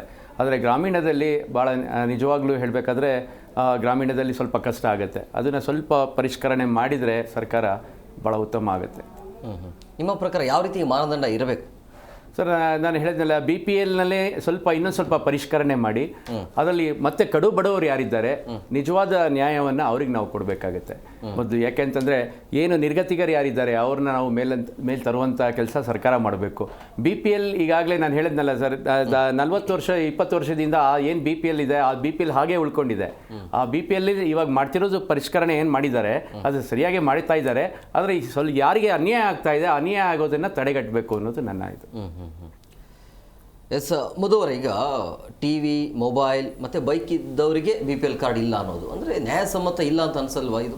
ಹೌದು, ಈಗಿನ ಕಾಲದಲ್ಲಿ ಯಾರ ಮನೆಯಲ್ಲಿ ಸ್ಮಾರ್ಟ್ TV ಇಲ್ಲ, ಯಾರ ಮನೆಯಲ್ಲಿ ಬೈಕ್ ಇಲ್ಲ? ಹೌದು ಹೌದು. ಏನಂದರೆ ನೀವು ಈಗ ಒಂದು ಫ್ಯಾಮಿಲಿ ಮಧ್ಯಮ ವರ್ಗ ಯಾವುದೋ ಒಂದು ಸೆಕೆಂಡ್ ಹ್ಯಾಂಡ್ ಕಾರ್ ತಗುತ್ತೆ. ಇವತ್ತು ಕಾರು ಒಂದು 60-70 ಸಾವಿರ, 1 ಲಕ್ಷ ರೂಪಾಯಿ ಎಲ್ಲ ಕಾರ್ ಸಿಗುತ್ತೆ. ಅವ್ರಿಗೆಲ್ಲ ನೀವು BPL ಕಾರ್ಡ್ ತೆಗೆದಾಕ್ತೀವಿ ಅಂದರೆ ಯಾವ ಥರ ಆಗುತ್ತೆ? ಮನೆಯಲ್ಲಿ ವಯಸ್ಸಾದವ್ರು ಇರ್ತಾರೆ, ಮಕ್ಕಳು ಇರ್ತಾರೆ, ಅವರು ಒಂದು ಮಳೆಯಲ್ಲಿ ಚಳಿ ಬಿಸಿಲಲ್ಲಿ ಒಂದು ಹಾಸ್ಪಿಟ್ಲ್ ಕರ್ಕೊಂಡು ಹೋಗ್ಬೇಕು ಅಂದ್ರೂ ಅಟ್ಲೀಸ್ಟ್ ಈಗ ಇಬ್ಬರು 2 ವೀಲರಲ್ಲಿ ಇಬ್ಬರ ಮೇಲೆ ಹೋಯ್ತು ಅಂದರೆ ಫೈನ್ ಹಾಕ್ತಾರೆ. ಓಕೆನಾ? ಈಗ ವಯಸ್ಸಾದವ್ರನ್ನ ಯಾವ ಥರ ಕರ್ಕೊಂಡು ಹೋಗೋದು? ಯಾವುದೋ ಒಂದು ಚಿಕ್ಕ ಪುಟ್ಟದ ಒಂದು ಕಾರ್ ಇಟ್ಕೊಂಡಿರ್ತಾರೆ, ಅವ್ರಿಗೂ ನೀವು ರದ್ದು ಮಾಡ್ತೀವಿ ಅನ್ನೋದಾದರೆ ಅವ್ರು ಯಾವ ಥರ ಬಾಳೋದು? ಮನ್ಸರಿಗೆ ಬೆಲೆ ಇಲ್ವಾ? ಜೀವಕ್ಕೆ ಬೆಲೆ ಇಲ್ವಾ? ಆ ಥರ ಆಗಬಾರ್ದು. ಒಂದಷ್ಟು ಮಾನದಂಡಗಳು ಇಟ್ಕೊಂಡೇ ಮಾಡಬೇಕು ಹೊರತು ಆ ಥರ ಎಲ್ಲ ಮಾಡೋಕ್ಕೆ ಹೋಗ್ಬಾರ್ದು. ಇದರಿಂದ ತೊಂದರೆ ಆಗ್ತವೆ, ಬಡವ್ರಿಗೆ ತೊಂದರೆ ಆಗ್ತವೆ, ಬಡವರಿಗೆ ಮತ್ತು ಮಧ್ಯಮ ವರ್ಗಕ್ಕೆ. ಬಡವರು ಯಾವ ಥರನೂ ಇದು ಮಾಡೋಕ್ಕಾಗೋದಿಲ್ಲ, ಅವರು ಇವತ್ತಲೇನೇ ಊಟ ಮಾಡಬೇಕು, ಅದು ಯಾವ ಇಟ್ಕೊಂಡಿರಲ್ಲ. ಮಧ್ಯಮ ವರ್ಗದವರು ಹಂಚುತ್ತಾರೆ, ಯಾವುದಕ್ಕೂ ಹೋಗೋದಿಲ್ಲ. ಅವ್ರು ಯಾವ ಥರ ಆಗೋದಿಲ್ಲ. ಬಡವ ಶ್ರೀಮಂತರು ಆದರೆ ಬಡವರದೇ. ಅಂದರೆ ಗ್ಯಾರಂಟಿ ಕೊಟ್ಟಿಲ್ಲ ಅಂದರೆ ಇದೇನು ಸಮಸ್ಯೆ ಆಗ್ತಿರ್ಲಿಲ್ಲ ಅಂತ ಹೇಳ್ತಾ ಇದ್ರಿ. ಆ ಥರ ಹೇಳೋಕ್ಕಾಗಲ್ಲ. ಅದು ಒಳ್ಳೇದಕ್ಕೂ ಆಗುತ್ತೆ, ಕೆಟ್ಟದ್ದು ಆಗುತ್ತೆ. ಗ್ಯಾರಂಟಿಯಿಂದಲೇ ಆಗೈತೆ ಅಂತ ಅಲ್ಲ, ಒಂದ್ವೇಳೆ ಗ್ಯಾರಂಟಿ ಬಂದ್ಮೇಲೆ ಈ ರೀತಿ ಪರೀಕ್ಷೆಗಳು ನಡೀತಾ ಇದೆ ಬಿಟ್ರೆ, ಒಂದ್ ವೇಳೆ ಗ್ಯಾರಂಟಿ ಕೊಟ್ಟಿಲ್ಲ ಅಂದ್ರೆ ಅದ್ರ ಕಡೆ ಗಮನ ಕೊಟ್ಟಿಲ್ಲ. ಗ್ಯಾರಂಟಿ ಕೊಟ್ಟರು ಯಾವ ಥರ ಕೊಡಬೇಕು ಅಂದರೆ ಅದು ಯಾರಿಗೆ ಉಪಯೋಗ ಆಗುತ್ತೋ ಆ ಥರ ಕೊಡಬೇಕು. ಎಲ್ಲರಿಗೂ ಕೊಡೋದು ತಪ್ಪು ಅಂತ ನನ್ನ ಅನಿಸಿಕೆ. ಯಾವುದು ಗ್ಯಾರಂಟಿ? ಹೌದು, ಗ್ಯಾರಂಟಿ ಎಲ್ಲಕ ಕೊಡೋದಕ್ಕಿಂತ ಯಾರಿಗೂ ಉಪಯೋಗ ಅಂತ ಇರೋದು. ಈಗ ಮಹಿಳೆಯರಿಗೆ ಕೆಲಸಕ್ಕೆ ಹೋಗೋರು ಆ ಥರದವ್ರು ಕೊಟ್ಟರೆ ಉಪಯೋಗ ಆಗುತ್ತೆ. ಸುಮ್ಮನೆ ಯಾರ್ಯಾರಿಗೂ ಕೊಡೋದು ಸರಿ ಅಲ್ಲ ಅಂತ ನನ್ನ ಅನಿಸಿಕೆ. ಎಸ್ ಗೌಡ್ರ, ಈಗ ಮಾನದಂಡಗಳು ನೀವು ಹೇಳಿದ್ರಿ ಆಗಲೇ, ಮಾನದಂಡಗಳು ಸರಿ ಇಲ್ಲ ಅಂತ ಹೇಳಿ. ನೀವು ಯಾವ ರೀತಿಯಾಗಿ ಮಾನದಂಡಗಳನ್ನು ಕೊಡ್ತೀರಿ? ಅಂದರೆ ಈ ಹಳೆ ಯಾವುದೋ ಕಾಲದ ಮಾನದಂಡಗಳನ್ನು ಇವರು ಅದನ್ನೇ ಇಟ್ಕೊಂಡ್ರೆ ಮುಂದುವರ್ಸ್ಕೊಂಡು ಹೋಗ್ತಿದ್ದಾರೆ. ಬಟ್ ಈಗಿನ ವಿದ್ಯಮಾನದಲ್ಲಿ ಯಾವ ರೀತಿಯಾಗಿ ಮಾನದಂಡಗಳು ಇರಬೇಕು ಅಂತ ಈ ರೀತಿ ಮಾನದಂಡಗಳಿದ್ರೆ ಓಕೆ ಅನ್ನೋ ಥರ ಆದರೆ ಮಿನಿಮಮ್ ಸಿಟಿಗೆ, ಬೆಂಗಳೂರು ನಗರಗಳಂಥ ಪ್ರದೇಶಗಳಿಗೆ ಮಿನಿಮಮ್ ಒಂದು 3 ಲಕ್ಷ ರೂಪಾಯಿನಾದರೂ ಇವರು ನಿಗದಿ ಮಾಡಿದ್ರೆ, ವಾರ್ಷಿಕ ಆದಾಯವನ್ನು ನಿಗದಿ ಮಾಡಿದ್ರೆ 30,000 ಒಂದು ಅನುಕೂಲ ಆಗ್ಬೋದು. ಯಾಕೆಂದರೆ ಇವತ್ತು ಒಬ್ಬ ಮನೇಲಿ ಗಂಡ ಹೆಂಡ್ತಿರ್ತಾರೆ, ಗಂಡ ಆಟೋ ಡ್ರೈವರ್ ಅಂತ ಎಕ್ಸಾಂಪಲ್ ಇಟ್ಕೊಳ್ಳೋಣ, ತಾಯಿ ಮನೆ ಕೆಲಸಕ್ಕೆ ಹೋಗ್ತಿರ್ತಾರೆ. ಇನ್ನು ಮಗ ಯಾವುದೋ ಒಂದು ಸೆಕೆಂಡ್ ಇಯರ್ PUC ಹೋಗಿ ಅವ್ನು ಯಾವುದೋ ಒಂದು ಕೆಲಸಕ್ಕೆ ಹೋಗ್ತಾನೆ, ಅವ್ನಿಗೆ 25-30 ಸಾವಿರ ರೂಪಾಯಿ ಸಂಬಳ ಬರ್ತಾನೆ ಇದೆ. ಸೊ ಅಂಥವ್ರನ್ನೆಲ್ಲ ನೀವು BPL ಕಾರ್ಡ್ ಕಿತ್ತಾಕೋದ್ರ ಬದಲು 2.5 3 ಲಕ್ಷ ರೂಪಾಯಿ ಸಿಟಿಗೆ ಮಾಡಿ, ಹಳ್ಳಿ ಲೆವೆಲ್ಗೆ 1.5 ಲಕ್ಷ ಮಾಡೋದ್ರಲ್ಲಿ ಏನು ತಪ್ಪಿಲ್ಲ ಅಂತ ನನ್ನ ಭಾವನೆ. 1.5 ಲಕ್ಷ ಮಾಡಲಿ. ಜೊತೆಗೆ ಆಟೋ ಇದೆಯಾ, ಆಟೋ ದುಡಿಯೋಕೆ ಇಟ್ಕೊಂಡಿರೋದ್ರಿ, ಸೋಕಿ ಮಾಡೋಕೆ ಇಟ್ಕೊಂಡಿಲ್ಲ. ಎಲ್ಲ ಬಡ ಕಾರ್ ತೊಗೊಂಡಿದ್ದೀವಿ ಅಂದರೆ ದುಡಿಯೋಕೆ ಇಟ್ಕೊಂಡಿರೋದ್ರಿ, ಸಾಲ ಮಾಡಿ ಸೋಕಿ ಮಾಡೋದಕ್ಕಲ್ಲ. ಯಾಕೆ ತೊಗೊಂಡಿರ್ತೀವಿ? ಅದಕ್ಕೂ 6-7 ಲಕ್ಷ ರೂಪಾಯಿ ಗಾಡಿ, 8 ಲಕ್ಷ 10 ಲಕ್ಷ ರೂಪಾಯಿ ಗಾಡಿ ತೊಗೊಂಡು ತಿಂಗಳಿಗೆ ನಾವು 50,000 ರೂಪಾಯಿ ದುಡ್ದು 25,000 ರೂಪಾಯಿ ನಾವು ಲೋನ್ ಕಟ್ಟಿ 15,000 ರೂಪಾಯಿ ನಾವು ಡೀಸೆಲ್ಗೆ ಸುರಿದ್ರೆ ಇನ್ನು ನನ್ನ ಸಂಬಳ ಎಷ್ಟು ಉಳಿತದ್ರಿ? ಇದು ನಾವು ನೋಡಬೇಕಿದೆ. ವೈಟ್ ಬೋರ್ಡು ಯೆಲ್ಲೋ ಬೋರ್ಡು ಒಂದು ಲೈನ್ ಆದರೆ ನೀವು ಈಗ ವೈಟ್ ಬೋರ್ಡ್ ತಗೊಳ್ತೀನಿ ಅಂತ ಇಟ್ಕೊಳ್ಳಿ. ನೀವು ಈ ದೀಪಾವಳಿ, ಯುಗಾದಿನಲ್ಲಿ ಆ್ಯಂಡ್ ದಸರಾದಲ್ಲಿ ಇಡೀ ನಮ್ಮ ಬೆಂಗಳೂರಿಗೆ 2.5 ಲಕ್ಷದಿಂದ 3 ಲಕ್ಷ ರೂಪಾಯಿ ಹೊಸ ಕಾರ್ಗಳು ರೋಡಿಗೆ ಬಂದಿದೆ. ಇನ್ನು ಹಳೆ ಕಾರ್ಗಳು ಏನು ಮಾಡ್ತಾರೆ, ತೊಗೊಂಡವರು 6ಕ್ಕೆ 3 ರೇಟಿಗೆ ಮಾರಾಕ್ತಾರೆ. ಅಂಥದ್ದು ನನಗೇನೋ ಒಂದು ಖುಷಿ ಇರುತ್ತೆ. ನಾನು ಇವಾಗ ಶೋರೂಮ್ ಗಾಡಿ ತೊಗೊಳಕ್ಕಾಗಲ್ಲ, 8-10 ಲಕ್ಷ ಕೊಟ್ಟು. ಯಾರೊಬ್ಬ 1 ಲಕ್ಷ ರೂಪಾಯಿ ಅಥವಾ 1.5 ಲಕ್ಷ ರೂಪಾಯಿ ಕಾರ್ ಕೊಡ್ತಾನೆ ಅಂದರೆ ತಗೊಂಡು ಇಟ್ಕೊಳ್ಳೋದ್ರಲ್ಲಿ ತಪ್ಪೇನಿದೆ? ಅಂಥವ್ನಿಗೆ ನೀವು 1.5 ಲಕ್ಷ ರೂಪಾಯಿ ಕಾರ್ ತೊಗೊಂಡಿದ್ದೆ ನೀನು ಅಂತಂದರೆ 1.5 ಲಕ್ಷ ರೂಪಾಯಿ ನಾನು ವರ್ಷ ಪೂರ್ತಿ ನಾನು ಊಟ ತಿನ್ನೋಕ್ಕಾಗ್ತದಾ? ನೀವು ಆಯಿತು ನಾನು ಕಾರ್ ಮಾರ್ಬಿಡ್ತೀನಿ, ಆ 1.5 ಲಕ್ಷ ನಾನು ಜೀವನ ನಡೆಸೋಕ್ಕಾಗ್ತದಾ? ಇಲ್ಲ ಅಲ್ಲ. 1.5 ಲಕ್ಷ ರೂಪಾಯಿ ಸಾಲ ಮಾಡಿರ್ತೀನೋ, ಒಡವೆ ಅಡ ಮಾಡಿರ್ತೀನೋ, ಇನ್ನೊಂದು ಲೋನ್ ತಗೊಂಡ್ರೆ ನನ್ನ ಹಣೆಬರ ನಾನು ಕಟ್ತಿರ್ತೀನಿ. ಅಟ್ಲೀಸ್ಟ್ ನೀವು ಮೂಲಭೂತ ಸೌಕರ್ಯಗಳು ಒಂದು ಊಟ ಹಾಕೋದ್ರೇನು ತಪ್ಪಿಲ್ವಲ್ಲ? ಇಷ್ಟು ವರ್ಷ ನಡ್ಕ ಬಂದಿದೆಯಲ್ವಾ? ಸೊ ಹಂಗಾಗಿ ಹಳ್ಳಿ ಭಾಗಕ್ಕೆ 1.5 ಲಕ್ಷ, ಸಿಟಿ ಭಾಗಕ್ಕೆ 2.5-3 ಲಕ್ಷದವರೆಗೂ ಮಿನಿಮಮ್ ಮಾಡಿ. ಮತ್ತು 4 ವೀಲರ್ಗಳು ಇಂತಿಷ್ಟು ಅದಕ್ಕೂ ಮಾಡಿ. ಈಗೇನು 5 ಲಕ್ಷ ರೂಪಾಯಿ ಮೇಲ್ಪಟ್ಟಂಥ ವಾಹನಗಳಿಗೆ ನಾವು ಕೊಡಲ್ಲ, ಆಯಿತು ಮಾಡಿ. ಈಗ 1,000 ಚದರಡಿ ಮನೆ ಅಂತ ಹೇಳ್ತೀರಾ, 1,000 ಚದರ ಮನೇಲಿ 6 ಮನೆ ಇದೆ, ಒಂದು ಮನೇಲಿ ನಾನು ಇರ್ತೀನಿ, ಇನ್ನೊಂದು 5 ಮನೆ ಬಾಡಿಗೆ ಕೊಟ್ಟಿರ್ತೀನಿ. ಎಷ್ಟು ಬರ್ತದೆ? 6 ಹಳ್ಳಿ 35,000 ರೂಪಾಯಿ ಬರ್ತದೆ. 35,000 ನಾನು EMI ಕಟ್ಟಬೇಕಲ್ಲ. EMI ಕಟ್ತಾ ಇದ್ದವ್ರು ಕೊಡ್ತೀವಿ ಅಂತ ಮಾಡಿ, ತೊಂದರೆ ಇಲ್ಲ. EMI ಕಟ್ಟೋರ್ಗೂ ನೀವು ಅದನ್ನೇ ಮಾನದಂಡ ಮಾಡಿದ್ರೆ. ಬಟ್ ಅಂದ್ರೆ ಒಂದು ಗೂಡ್ ಮನೆ ಕಟ್ಕೊಳ್ಳೋದು ಮಾನದಂಡದಲ್ಲಿ ಫೇಲ್ಯೂರ್ ಆಗಿದೆ ಅಂತ ಹೇಳಿ, ಕಂಪ್ಲೀಟ್ಲಿ ಫೇಲ್ಯೂರ್ ಆಗಿದೆ. ಪರಿಷ್ಕರಣೆ ಇದರಲ್ಲೂ ಆಗ್ಬೇಕು. ಆಕ್ಚುಲಿ ನೀವು BPL ಕಾರ್ಡಲ್ಲ ಪರಿಷ್ಕರಣೆ ಮಾಡಬೇಕಾಗಿರೋದು, ಮಾನದಂಡಗಳಲ್ಲಿ ಪರಿಷ್ಕರಣೆ ಮಾಡಿ. BPL ಅಂದ್ರೆ ನಾವು ಫಸ್ಟ್ ಅರ್ಥ ಮಾಡ್ಕೊಳ್ಬೇಕು ಬಿ ಪಿ ಎಲ್ ಯಾವಾಗ ಬಂತು, ಆವಿನ ಜನರ ಪರಿಸ್ಥಿತಿ ಹೇಗಿತ್ತು. ಬಿ ಪಿ ಎಲ್ ಅಂತಂದರೆ ಬಿಲೋ ಪವರ್ಟಿ ಲೈನ್, ಅತಿ ಹಿಂದುಳಿದ ಇವರು. ನಾವು ಈಗ ಮುಂದೆ ಹೋಗ್ತಾ ಇದೀವಿ, ನಮಗೆ ಮತ್ತೆ ಬಿ ಪಿ ಎಲ್ ಬೇಕು ಅನ್ನೋದು ಯಾರು ಮುಂದೆ ಹೋಗಿದ್ದಾರೆ ಅವರೇ ವಾಲಂಟ್ರಿಯಾಗಿ ಬಿಟ್ಕೊಡ್ಬೇಕಾಗತ್ತೆ. ಈಗ ಹೇಳಿದ್ರಿ, ಹೌದು, ಅವತ್ತು ಕಾಲಿಗೆ ನಮ್ಮ ತಂದೆ ಕಾಲಿಗೆ ಅವ್ರು ಸೈಕಲ್ ಇಟ್ಕೊಂಡಿದ್ರು, ಇವತ್ತು ಬಿ ಪಿ ಎಲ್ ಬೇಕು ಅಂತಂದ್ರೆ ಹೇಗಾಗುತ್ತೆ ಅಂತ ಬಿಟ್ಕೊಡ್ಲಿಲ್ಲ ಅಲ್ವಾ? ನಾನು ಅವಾಗಲೇ ಹೇಳಿದೆ ವಿಜಿಲೆನ್ಸ್ ನಾನು ಆರ್ಥಿಕವಾಗಿ ನನಗೆಲ್ಲವೂ ಸರಿ ಇದ್ದಾಗ ನಾನೇ ಯಾಕೆ ನೀವು ಹೇಳ್ದಂಗೆ ವಾಲಂಟ್ರಿ ಆಗಿ ನನಗೆಲ್ಲವೂ ಸರಿ ಇದೆ, ನನಗೆ ಅವಶ್ಯಕತೆ ಇಲ್ಲ ಅಂತ ಹೇಳಿ ಆ ರೀತಿ ಯಾಕೆ ಬರ್ತಿಲ್ಲ, ಆ ರೀತಿ ಜನರ ಅಭಿಪ್ರಾಯ ಯಾಕಿಲ್ಲ? ಅದನ್ನ ನಾವು ಜನರಿಗೆ ಉತ್ತೇಜನ ಮಾಡಬೇಕು. ಯಾಕೆ ಬರ್ತಿಲ್ಲ ಯಾಕೆ ಬರ್ತಿಲ್ಲ ಅನ್ನೋದಾದ್ರೆ ಅವಶ್ಯಕತೆ ಏನು ಅಂತ ಕೇಳಬೇಕಿದೆ. ಇಲ್ಲ ಯಾಕೆ ಬಿಡ್ತಿಲ್ಲ ಅನ್ನೋದನ್ನ ನಾವು ಒಂದು ಭಾಗ ಯೋಚನೆ ಮಾಡಬೇಕಿದೆ. ಬಿಡ್ತಿಲ್ಲ, ಹೌದು ಸತ್ಯ, ಯಾಕೆ ಬಿಡ್ತಿಲ್ಲ? ಇವತ್ತು ಆರೋಗ್ಯ ಕರ್ನಾಟಕ, ಸಂಜೀವಿನಿ ಕರ್ನಾಟಕ ಅಂತೇಳಿ ಹೆಲ್ತ್ ಕಾರ್ಡ್ ಬಿಟ್ಟಿದ್ದಾರೆ. ಅದು ಬಿ ಪಿ ಎಲ್ ಕಡೆಯವ್ರಿಗೆ ಮಾತ್ರ. ಅದಿದ್ರೆ 5 ಲಕ್ಷ ರೂಪಾಯಿವರೆಗೂ ಕ್ಲೈಮ್ ಆಗ್ತದೆ. ಸೊ ಆ ಒಂದು ವಿಚಾರದಲ್ಲಿ ಬಿಡ್ತಿಲ್ಲ. ಈಗ ಹಿರೀಕರು, ಈಗ ಎಕ್ಸಾಂಪಲ್ ನನ್ನ ಮನೆ ಏನೋ ಇದೆ, ಆಸ್ತಿನ ಎಲ್ಲ ಇದೆ, ನನ್ನ ಮಗನಿಗೂ ಒಳ್ಳೆ ಕೆಲಸ ಇದೆ, ಆದ್ರೆ ಅವ್ನು ನನ್ನ ನೋಡ್ಕೊಂತಿಲ್ಲ, ಅದಕ್ಕಾರ ನನಗೆ ಬಿ ಪಿ ಎಲ್ ಕಾರ್ಡ್ ಬೇಕಲ್ಲ. ಈಗ ಸರ್ಕಾರ ಇನ್ನೊಂದು ಮಾಡಿದ್ದಾರೆ, ಏನಂದ್ರೆ ಬಿ ಪಿ ಎಲ್ ಕಾರ್ಡ್ ಯಾಕೆ ನಮ್ಮ ಸ್ನೇಹಿತರು ಹೇಳ್ತಿದ್ದಾರೆ ಬಿ ಪಿ ಎಲ್ ಕಾರ್ಡ್ ಬೇಕು ಅಂದ್ರೆ, ಹೌದು ಖಂಡಿತ ಬೇಕು. ಯಾಕೆ ಅಂತಂದ್ರೆ ಕೆಲವೊಂದು ಸೌಲಭ್ಯಗಳಿದೆ. ಈಗ ಅದನ್ನ ಮೆಡಿಕಲ್ ನನಗೆ ತಿಳ್ಕೊಂಡಾಗೆ ಅದಕ್ಕೆ ಮೆಡಿಕಲ್ ಲಿಂಕ್ ಮಾಡ್ತಾ ಇದ್ದಾರೆ. ಈಗ ಒಂದು ಹಾಸ್ಪಿಟಲ್ಗೆ ಹೋದ್ರೆ 2 ಲಕ್ಷ ರೂಪಾಯಿ ಬೇಕು, 2 ಲಕ್ಷ ರೂಪಾಯಿ ಅವ್ನು ಕೊಡ್ಲಿಕ್ಕೆ ಆಗೋಲ್ಲ. ಆಮೇಲೆ ಪ್ರೈವೇಟ್ ಹಾಸ್ಪಿಟಲ್ಗಳೆಲ್ಲ ಅವನು ಒಳಗಡೆ ಸೇರಿಸೋದಿಲ್ಲ. ಬಿ ಪಿ ಎಲ್ ಕಾರ್ಡ್ ತಗೊಂಡ್ರೆ ಈಗ ಬಿ ಪಿ ಎಲ್ ಕಾರ್ಡ್ಗೆ ಟ್ಯಾಗ್ ಮಾಡಿದ್ದಾರೆ, ಯಾವ್ದು ಎನಿ ಪ್ರೈವೇಟ್ ಹಾಸ್ಪಿಟಲ್ಗೆ ಹೋಗ್ಲಿ ಅವ್ನಿಗೆ 2 ಲಕ್ಷದವರೆಗೂ ಫ್ರೀ. ಅವನು ಗೌರ್ಮೆಂಟ್ ಹಾಸ್ಪಿಟ್ಲಿಗೆ ಹೋಗ್ಬೇಕು ಅಂತಿಲ್ಲ. ESI ಹಾಸ್ಪಿಟಲ್ಸ್ ಇದೆ, ನೀವು ESI ಹಾಸ್ಪಿಟಲ್ಸ್ಗೆ ಹೋಗ್ಲೇಬೇಡಿ. ಎಷ್ಟೋ ESI ಹಾಸ್ಪಿಟ್ಲ್ಗಳು ನಶಿಸ್ ಹೋಗ್ತಾ ಇವೆ. ಅದರಿಂದ ನಾ ಹೇಳಿದೇನಂತಂದ್ರೆ ಈ ಬಿ ಪಿ ಎಲ್ ಕಾರ್ಡ್ಗೆ ಬೇರೆ ಟ್ಯಾಗ್ ಮಾಡಿ ಅಂತ, ಬಿಲೋ ಪವರ್ಟಿ ಲೈನ್ ಬೇಡ. ಎಲ್ಲ ಸೌಲಭ್ಯಗಳನ್ನ ಯಾರಿಗೆ ಸೌಲಭ್ಯ ಕೊಡಬೇಕು ಅದಕ್ಕೆ ನೇಮ್ ಚೇಂಜ್ ಮಾಡಿದ್ರೆ ಅದಕ್ಕೊಂದು ಅರ್ಥಪೂರ್ಣವಾಗಿರುತ್ತೆ ಅಂತ. ನಾವು ಇವಾಗ ನನ್ನ ಹತ್ರ ಬಿ ಪಿ ಎಲ್ ಕಾರ್ಡ್ ಇದೆ ಅಂತ ತಿಳ್ಕೊಳ್ಳಿ, ನನ್ನ ಹತ್ರ ಇಲ್ಲ ಆದರೆ ನನ್ನ ಹತ್ರ ಇದೆ ಅಂತ ತಿಳ್ಕೊಳ್ಳಿ. ನಾನು ಕೂಡ ಕಾರ್ ಇಟ್ಕೊಂಡಿದ್ದೀನಿ, ಎಲ್ಲ ಇಟ್ಕೊಂಡಿದ್ದೀನಿ, ಸ್ವಂತ ಮನೆ ಎಲ್ಲ ಇಟ್ಕೊಂಡು ನನ್ನ ಬಿ ಪಿ ಎಲ್ ಕಾರ್ಡ್ ನಾವು ಇಟ್ಕೊಳ್ಬಾರ್ದು. ಬಿಲೋ ಪವರ್ಟಿ ಲೈನ್ ನಾನು ಆಗೋದಿಲ್ಲ. ನನ್ನಿಂತ ಯಾರು ಕೆಳಗಡೆ ಇದ್ದಾರೆ ಅವರಿಗೆ ಅದು ವಾಲಂಟ್ರಿ ಆಗಿ ಮುಂದೆ ಬರಬೇಕು ಅಂತ ನೀವು ಖಂಡಿತ ವಾಲಂಟ್ರಿ ಆಗಿ. ಥ್ಯಾಂಕ್ ಯು ವೆರಿ ಮಚ್ 4 ಜನಕ್ಕೆ ಇಷ್ಟೊತ್ತು ಕಾರ್ಯಕ್ರಮಕ್ಕೆ ಜಾಯ್ನ್ ಆಗಿದ್ದಕ್ಕೆ. ಎಸ್ ಸರ್, ನೋಡಿದ್ರಲ್ಲ ವೀಕ್ಷಕರು, ಈಗ ಬಿ ಪಿ ಎಲ್ ಕಾರ್ಡ್ಗಳನ್ನು ಯಾರೆಲ್ಲ ಅಕ್ರಮವಾಗಿ ಇಟ್ಕೊಂಡಿದ್ದಾರೆ ಅಂತ ಕಾರ್ಡ್ಗಳನ್ನು ರದ್ದು ಮಾಡಬೇಕು ಅಂತೇಳಿ, ಅಂದರೆ ಒಟ್ಟಾರೆಯಾಗಿ 14 ಲಕ್ಷಕ್ಕಿಂತ ಹೆಚ್ಚು ಕಾರ್ಡ್ಗಳು ರದ್ದಾಗಬೇಕು ಅಂತೇಳಿ. ಆದರೆ ಈ ಕಾರ್ಡುಗಳು ಒಂದು ಪ್ರಕ್ರಿಯೆ ಏನಿದೆ ಅದರಲ್ಲಿ ಬಡವರು ಕೂಡ ಬಲಿ ಆಗ್ತಿದ್ದಾರೆ. ಸೊ ಹಂಗಾಗಿ ಯಾರಿಗೆ ಅವಶ್ಯಕತೆ ಇದೆ ಅಂಥವರಿಗೆ ಮಾತ್ರ ಸರಿಯಾದ ರೀತಿಯಲ್ಲಿ ಪರಿಷ್ಕರಣೆ ಆದರೆ ಒಂದು ಕೂಡ ಅವಕಾಶ ಇರುತ್ತೆ. ತೆಗೆದುಕೊಂಡು ನಿರ್ಧಾರ ಒಳ್ಳೆಯದೇ, ಬಟ್ ಇದರಲ್ಲಿ ಬಡವರು ಬಲಿ ಆಗಬಾರ್ದು ಅನ್ನೋದೇ ನಮ್ಮ ಆಶಯ. ಇದಾಗಿತ್ತು ಇವತ್ತಿನ ವಿಶೇಷ. ಮತ್ತಷ್ಟು ಅಪ್ಡೇಟ್ಸ್ಗಾಗಿ ನೋಡ್ತಾ ಇರಿ ಜಿ ಕನ್ನಡ ನ್ಯೂಸ್, ಸತ್ಯವೇ ಸುದ್ದಿಯ ಜೀವಾಳ.